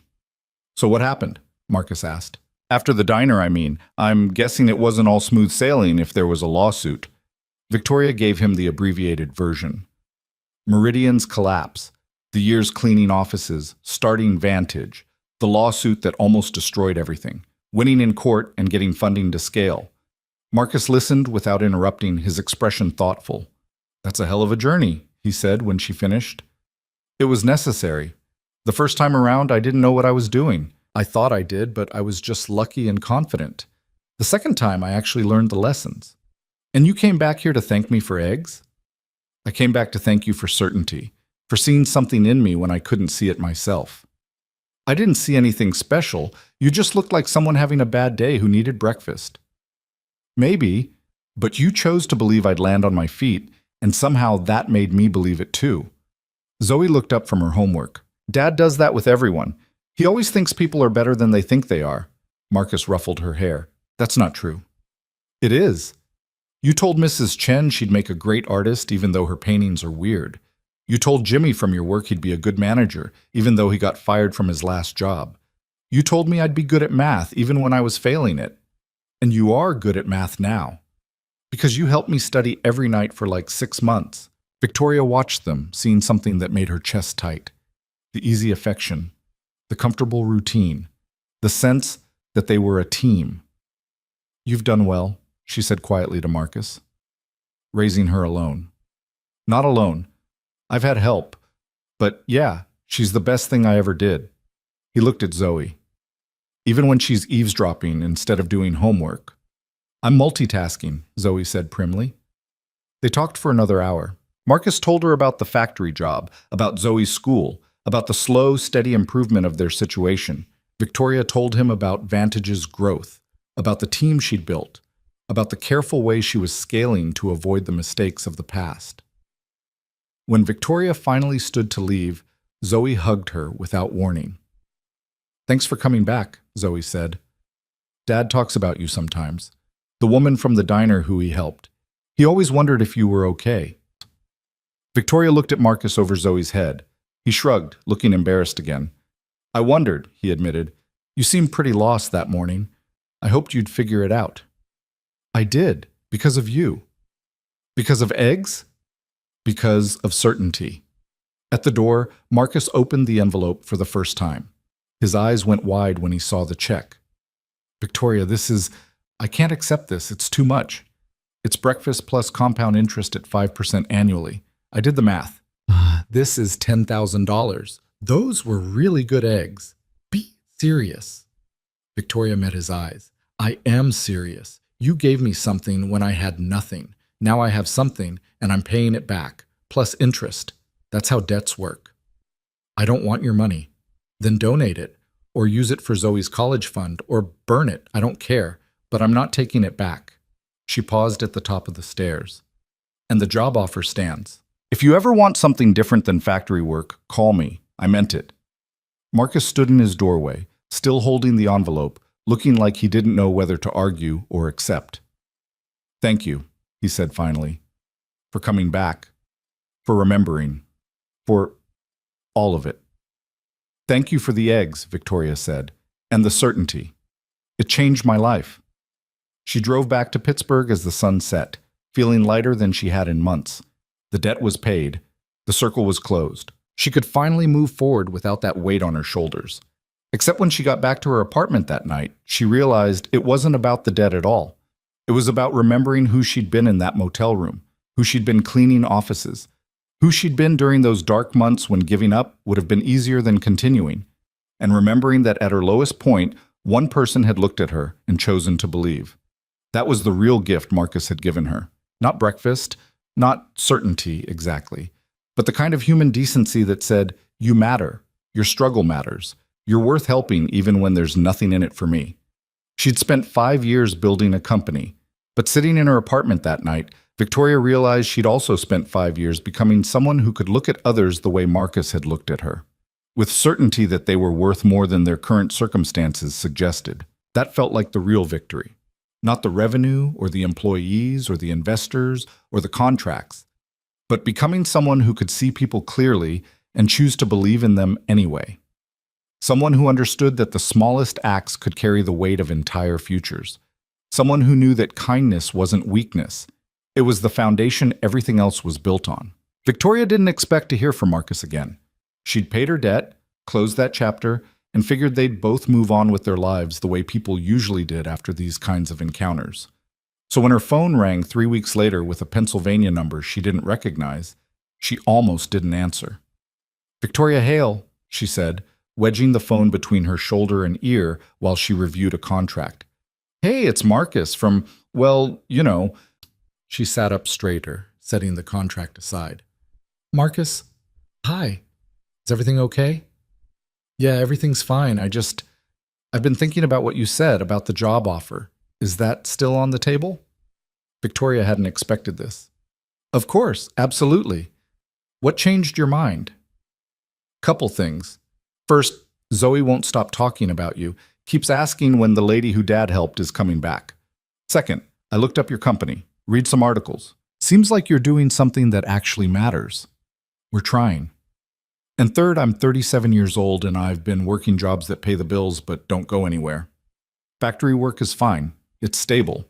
But Zoe keeps asking what I wanted to be when I grew up, and I realized I don't have a good answer. Maybe it's time to figure that out. Victoria felt something warm expand in her chest. When can you start? That's the thing. I'd need to give notice at the factory. 2 weeks minimum, and I'd need to figure out logistics. Harrisburg to Pittsburgh is what, 2 hours? I can't do that commute every day with Zoe's school schedule. We have remote positions, Victoria said, and if you wanted to relocate eventually, I could help with that. But there's no pressure. We can make it work however works for you and Zoe. Marcus was quiet for a moment. You're serious about this? Completely. Marcus, I meant what I said. I need good people. People who understand what it means to work hard and care about others. That's you. I don't have a college degree. I don't have experience in tech or analytics or any of the stuff your company does. Do you know how to learn? Yeah. Do you know how to show up and do the work even when it's hard? I've been doing that my whole life. Then you're qualified.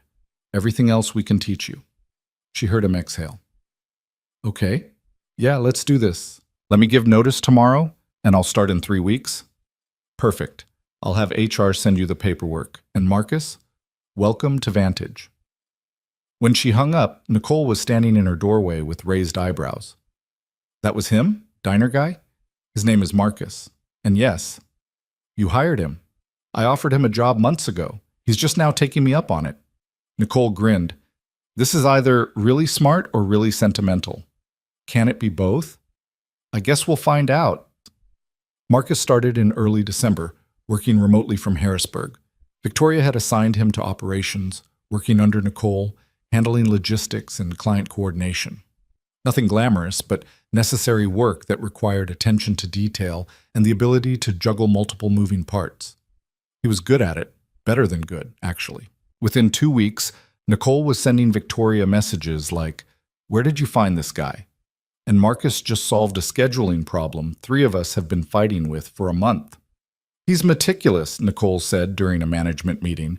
Doesn't miss details, follows up on everything. And clients actually like talking to him, which is rare for operations people. Told you he was good people, Victoria said. You hired him because he gave you free eggs. I hired him because he saw someone struggling and chose to help without asking what was in it for him. That's the kind of person I want on this team. By January, Vantage had grown to 24 employees. The Fortune 500 contract was going well. 2 more major clients had signed. Revenue projections for the year were looking strong enough that Thomas from Beacon Partners had called to say the investors were pleased. Everything was finally, genuinely stable, which was when Marcus called her on a Tuesday afternoon, his voice tight with something Victoria recognized immediately as controlled panic. I need to ask you something, he said. And feel free to say no. This is way outside normal employer-employee boundaries. What's wrong? Zoe's school called. There's some kind of flu going around, half the kids are out sick, and they're sending everyone home early. Mrs. Chen, the neighbor who usually watches her, is visiting her daughter in Ohio. I'm supposed to be on a client call in 30 minutes, and I don't have anyone to pick her up. I'll do it, Victoria said immediately. You're in Pittsburgh. I can get there. Give me the school address. Victoria, you can't just leave work to pick up my kid. Marcus, I'm the CEO. I can do whatever I want, and what I want is to help. Text me the address. She grabbed her coat and keys, told Sarah to reschedule her afternoon meetings, and was on the road within 5 minutes. The drive to Harrisburg took just under 2 hours. She found Franklin Elementary easily enough, a brick building with a playground and a sign announcing Home of the Fighting Falcons in faded letters. Zoe was waiting in the office, looking small and worried in a way that made Victoria's chest hurt. Hi, Victoria said, signing the visitor log. Your dad sent me to pick you up. Zoe's face transformed with relief. You came. Of course I came. In the car, Zoe was quiet at first, staring out the window. Then she said, Is Dad in trouble at work? What? No. Why would you think that? Because he had to ask you to pick me up. That seems like something that would make a boss mad. Victoria glanced at her. Zoe, your dad is one of the best employees I have. He's not in trouble, and I'm not mad. I'm glad he called me. Really? Really? You know what makes a good boss mad? When employees don't ask for help when they need it. Your dad needed help today, so he asked. That's exactly what he should have done. Zoe thought about this. You're a weird boss. Victoria laughed. Yeah, probably. Back at Marcus's apartment, Victoria helped Zoe get settled on the couch with a blanket and water. The girl didn't have a fever, just looked exhausted. Do you need anything else? Victoria asked. Can you stay until Dad gets home? I'm not supposed to be alone. Victoria checked her phone. Marcus's client call would run another hour at least. Sure, I can stay. They ended up watching a kids' movie about a girl who saved her village by being cleverer than everyone expected. Zoe provided running commentary about plot holes and character motivations with the kind of analytical mind that reminded Victoria of herself at that age. Do you like working for my dad? Zoe asked during a boring part. Your dad works for me, technically, but yeah, I like working with him. He says you're really smart, that you built your company from nothing. I had a lot of help. But you started it. That's cool. Zoe pulled the blanket tighter. I want to start something someday. Maybe a company or a charity or something that helps people. You could do all 3. Did you always know you wanted to start a company? Victoria thought about the motel room, the years of cleaning offices, the notebook full of desperate plans. No, I actually failed pretty spectacularly at my first company. Lost everything. Had to start over from nothing. Zoe's eyes widened. Really? Really? And for a long time, I thought that failure meant I wasn't cut out for this, that I should just give up and find something safer. What changed? Your dad, actually. He gave me breakfast one morning when I couldn't afford it, and he said something that made me think maybe I could try again. So I did. And it worked? Eventually, after a lot of hard work and mistakes and moments where I wanted to quit. But yeah, it worked. Zoe was quiet for a moment. I'm glad you didn't quit. Me too. Marcus came home an hour later, looking frazzled until he saw Victoria on the couch with Zoe asleep against her shoulder. I'm so sorry, he said quietly, setting down his bag. The call ran long, and then there was a follow-up, and, Marcus, it's fine. We watched a movie. She fell asleep halfway through. He carefully lifted Zoe, who stirred but didn't wake, and carried her to her room. When he came back, he looked embarrassed. Thank you, seriously. I know this wasn't part of the job description. Neither was giving me free breakfast, but you did it anyway. Marcus smiled. Fair point. Can I ask you something? Victoria said. And you can tell me if I'm overstepping. Shoot. Is it hard, doing everything alone? Marcus sat down in the chair across from her. Sometimes. Most of the time, actually. But you figure it out. Find systems. Build routines. Lean on people when you need to. Do you have people? To lean on, I mean. Some. Mrs. Chen helps when she's around. There's a few other parents from Zoe's school. But yeah, it's mostly just me and her. Victoria thought about her own life. The apartment she came home to every night. The work she buried herself in because there wasn't much else. The way she'd built a successful company but hadn't built much of anything outside of it. I get that, she said quietly. The doing everything alone part. Different context, but I get it. They talked until late, about work, about Zoe, about the strange paths their lives had taken. Marcus told her about his parents, both gone now, about Zoe's mother, who sent birthday cards once a year but nothing else, about the weight of being the only one responsible for another human's entire world. Victoria told him about Meridian's collapse, about the lawsuit and how close she'd come to losing everything again, about the weird loneliness of running a company where you were responsible for everyone but couldn't really be close to anyone. That's the thing nobody tells you about being the boss, she said. You can have a whole team of people, a whole company full of relationships, and still be completely alone. Is that why you drove 4 hours to thank me for eggs? Marcus asked. Maybe. Partly. I wanted to close the loop, but also, I think I wanted to remember what it felt like when someone saw me clearly and chose to help anyway.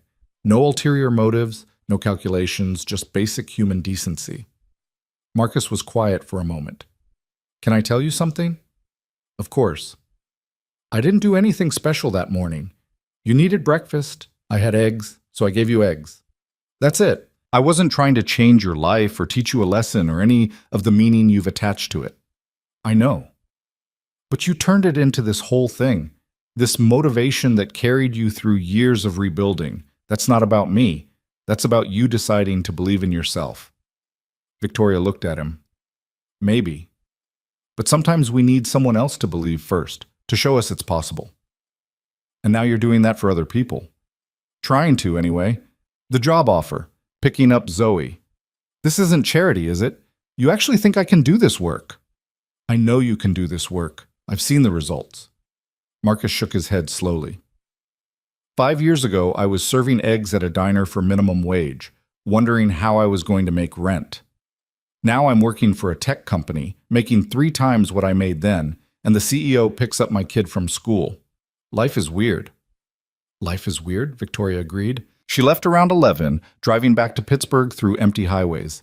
Her apartment felt especially quiet when she got home, but it was a different kind of quiet than usual. Less lonely, more thoughtful. Over the next few months, something unexpected happened. Marcus became essential to Vantage in ways that had nothing to do with his job description. He had a knack for seeing problems before they became crises, for smoothing over client tensions, for knowing when someone on the team was struggling and needed support. He's like an emotional operations manager, Nicole said during a leadership meeting. Half the team comes to him with problems instead of their actual managers. Is that a bad thing? Victoria asked. No. It's actually really good, but it's not what we hired him for. Maybe we should change what we hired him for. By spring, Marcus was splitting his time between operations and a newly created role, Employee Relations Coordinator.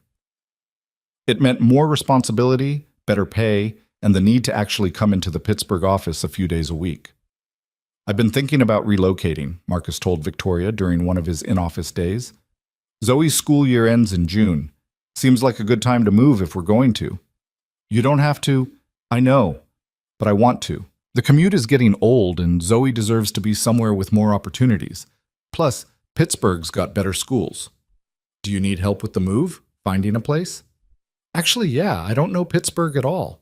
Victoria ended up spending a Saturday driving Marcus and Zoe around to look at apartments. They found a 2-bedroom in a neighborhood with good schools, a park nearby, and rent that Marcus could actually afford on his new salary. This is perfect, Zoe said, running through the empty apartment. Can I paint my room? We'd have to ask the landlord, Marcus said. I'll paint it, Victoria offered. When you move in, whatever color you want. Zoe hugged her. It was becoming a regular thing, these hugs. Victoria was getting used to them. Marcus signed the lease that afternoon. The move happened in July. Victoria showed up with Nicole and James and 3 other Vantage employees who'd volunteered to help. They hauled boxes up 2 flights of stairs, assembled furniture, organized kitchen supplies, hung curtains. By evening, the apartment looked lived in. Zoe's room was painted a soft purple she'd chosen after serious deliberation. Marcus's room had his bed and not much else, which he claimed was exactly how he liked it. They ordered pizza and sat on the floor of the living room. Furniture wasn't delivered yet. And Victoria looked around at her employees who'd given up their Saturday, at Marcus who'd trusted her enough to uproot his life, at Zoe who was chattering excitedly about her new school. This felt like something she'd been missing without knowing it. Community. Connection. The sense that work could be about more than revenue and growth targets. Vantage kept expanding. By September, they had 32 employees and were being courted by a major acquisition offer from a tech conglomerate. The number was staggering, $80 million. Victoria brought it to her leadership team. That's life-changing money, Nicole said, for all of us. The equity distribution alone would set up everyone in this room. But we'd lose control, James countered. Big companies like that, they buy you and gut you. Take the tech, discard the culture. Not always, Thomas from Beacon Partners said on the conference call. Sometimes they let you keep operating independently, and sometimes they don't, Victoria said. I've seen it happen. Watched good companies get bought and destroyed because the acquirer didn't understand what made them work. The debate continued for weeks. The potential acquisition partner made assurances about independence, promised to preserve the culture, offered guarantees in writing. Victoria wanted to believe them, but she'd learned to trust her instincts, and her instincts said this was wrong.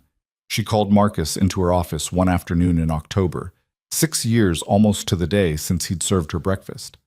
I need advice, she said, and I need it from someone who doesn't have a financial stake in the decision. Okay, Marcus said, sitting down. What's going on? She explained the acquisition offer, the money, the promises, the pressure from investors who saw this as a massive win. What does your gut say? Marcus asked. That we should turn it down. Then turn it down. It's $80 million. So? So that's generational wealth for everyone who has equity, life-changing money. Is that why you built Vantage? To sell it for a big payday?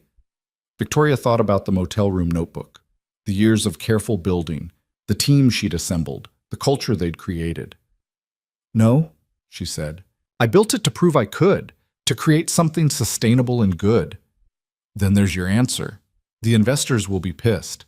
Probably, but you're the CEO, and this is your company. What do you want it to be? Victoria looked at him. I want it to be the kind of place where people help each other, where we solve real problems, where we build something that lasts because it's built on the right foundation, not just because it's profitable. Then tell them no. She did. The investors argued. Thomas called her personally to explain how much money she was leaving on the table. The potential acquirer raised their offer to $95 million. Victoria still said no. You're making a mistake, Thomas said. Maybe, but it's my mistake to make. 2 of the investors sold their positions. Beacon Partners stayed, though Thomas made it clear he thought she was being foolish. The team, though, the employees who actually did the work, were relieved. I was already updating my resume, Nicole admitted.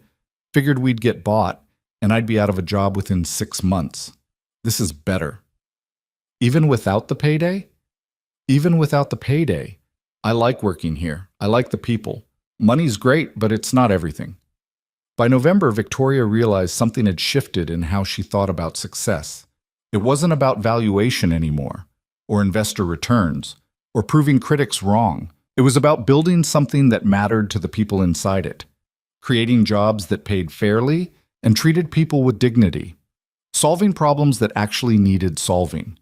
The metrics that used to drive her, growth rates, market share, competitive positioning, still mattered. But they weren't the whole story anymore. The real story was in the small moments. Marcus helping a junior employee figure out a complex client situation. Nicole organizing a company volunteer day at a food bank. Zoe coming to the office after school and doing homework in the break room while employees taught her about their work. The team going out for drinks and actually enjoying each other's company instead of making obligatory small talk.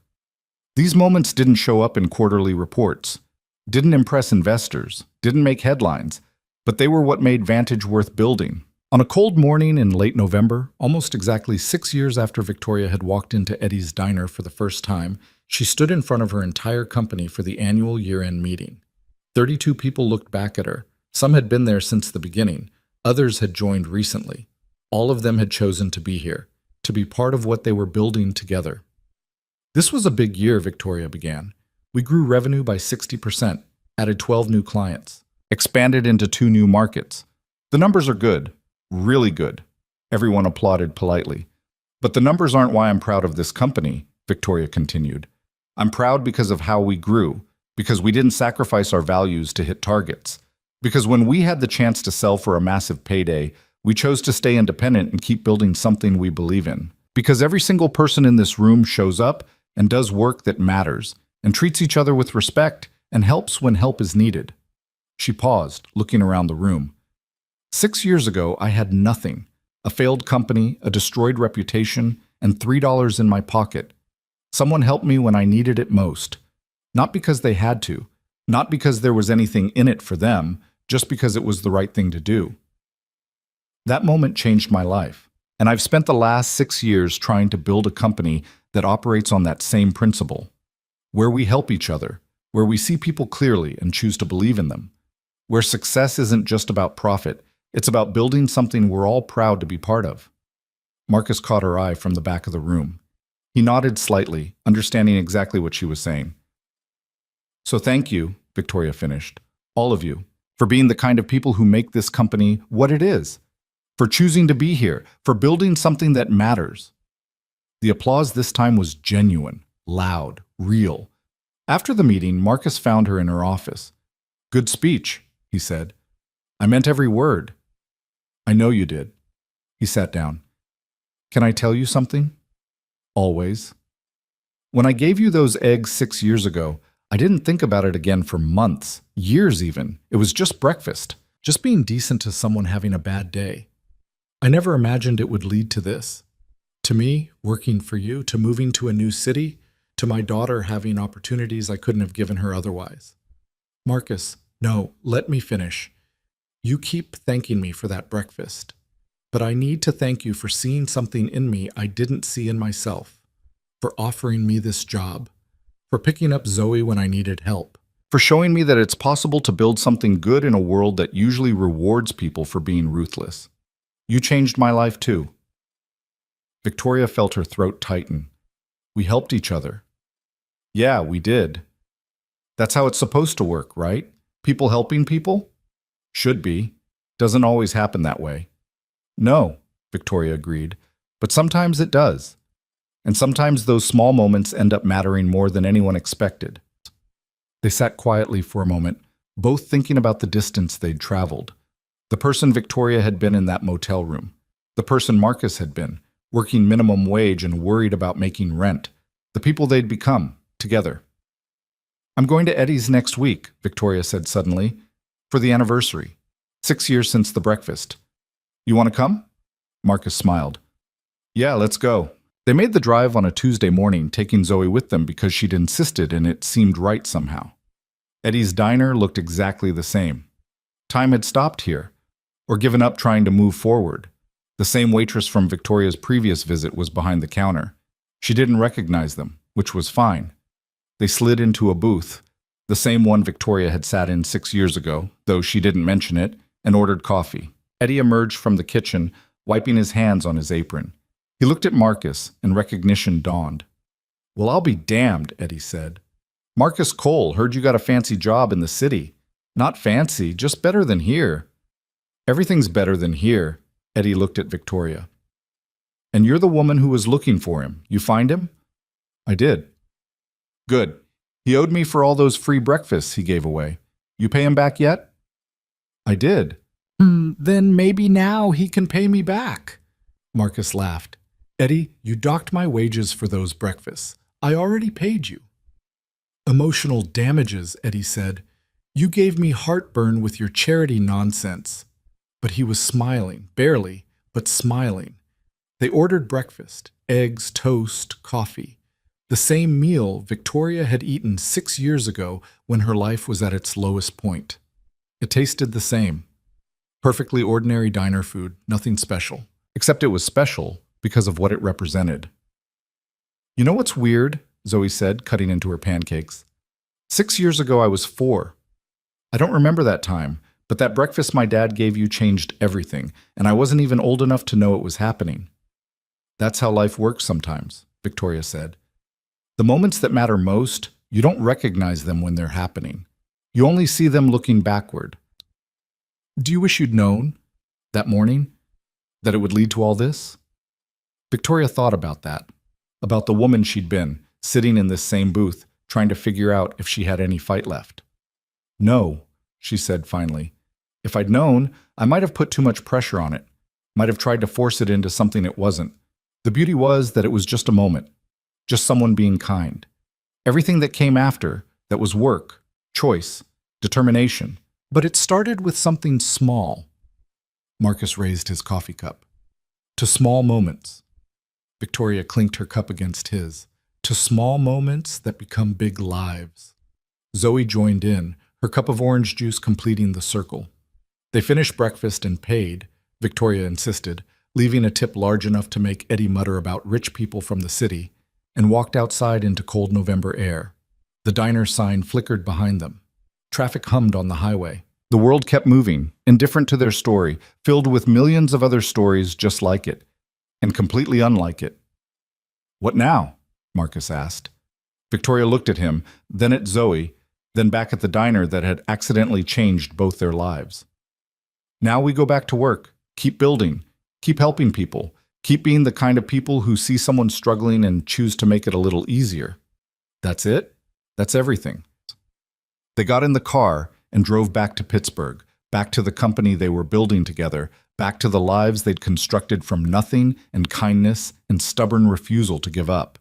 Behind them, Eddie's diner stayed exactly where it was, serving eggs to people who needed them, a small place where small moments happened that sometimes turned into something extraordinary. Not because there was anything magical about the place, but because every day, all over the world, people had choices. To help or to turn away. To believe in someone or to write them off. To see the person in front of them clearly, with all their struggles and potential, and decide they were worth an act of kindness. Marcus had made that choice 6 years ago. Victoria had carried it forward. And now Vantage Analytics was a place where 32 people came to work every day, knowing they were valued, knowing they mattered, knowing that success was measured not just in dollars, but in dignity. That was the legacy of a single breakfast, not the meal itself, but what the meal represented, the radical, revolutionary act of seeing another human being and choosing to help. Without expectation, without calculation, just because it was right. Everything else, the company, the success, the money, the growth, was just what happened when you built a life on that foundation. When you made kindness not a weakness, but a strategy. When you understood that the smallest acts could carry weight enough to change entire futures. When you looked at someone at their lowest point and chose to believe they'd rise again. Because maybe they would. And maybe your belief would be the thing that made it possible. That was the real story. Not rags to riches, not redemption or triumph or any of the easy narratives people like to tell. Just this. A person helped another person, and both of them became better for it, and the ripples of that moment spread outward in ways neither of them could have predicted or controlled. Small moments, big lives. And the quiet certainty that kindness, real kindness, never disappeared. It just changed form, multiplied, became the foundation everything else was built on. Victoria understood that now, not just intellectually, but in her bones. And she spent every day living it, not perfectly, not without mistakes or doubts or moments of frustration, but consistently, deliberately. With the full knowledge that how you treat people when they're down says more about who you are than any success you achieve. That was what Marcus had taught her in that diner 6 years ago. And that was what she'd carry forward for the rest of her life. The lesson wasn't complicated. It was simple, beautifully, powerfully simple. See people, help when you can, believe they're worth it, and watch what happens when you build a world on that foundation. Not a perfect world, not a world without struggle or pain or failure, but a world where people looked out for each other, where success lifted everyone, not just the person at the top, where a breakfast could change a life, and a life could change a company, and a company could change the way people thought about what was possible. That was enough. More than enough. It was everything.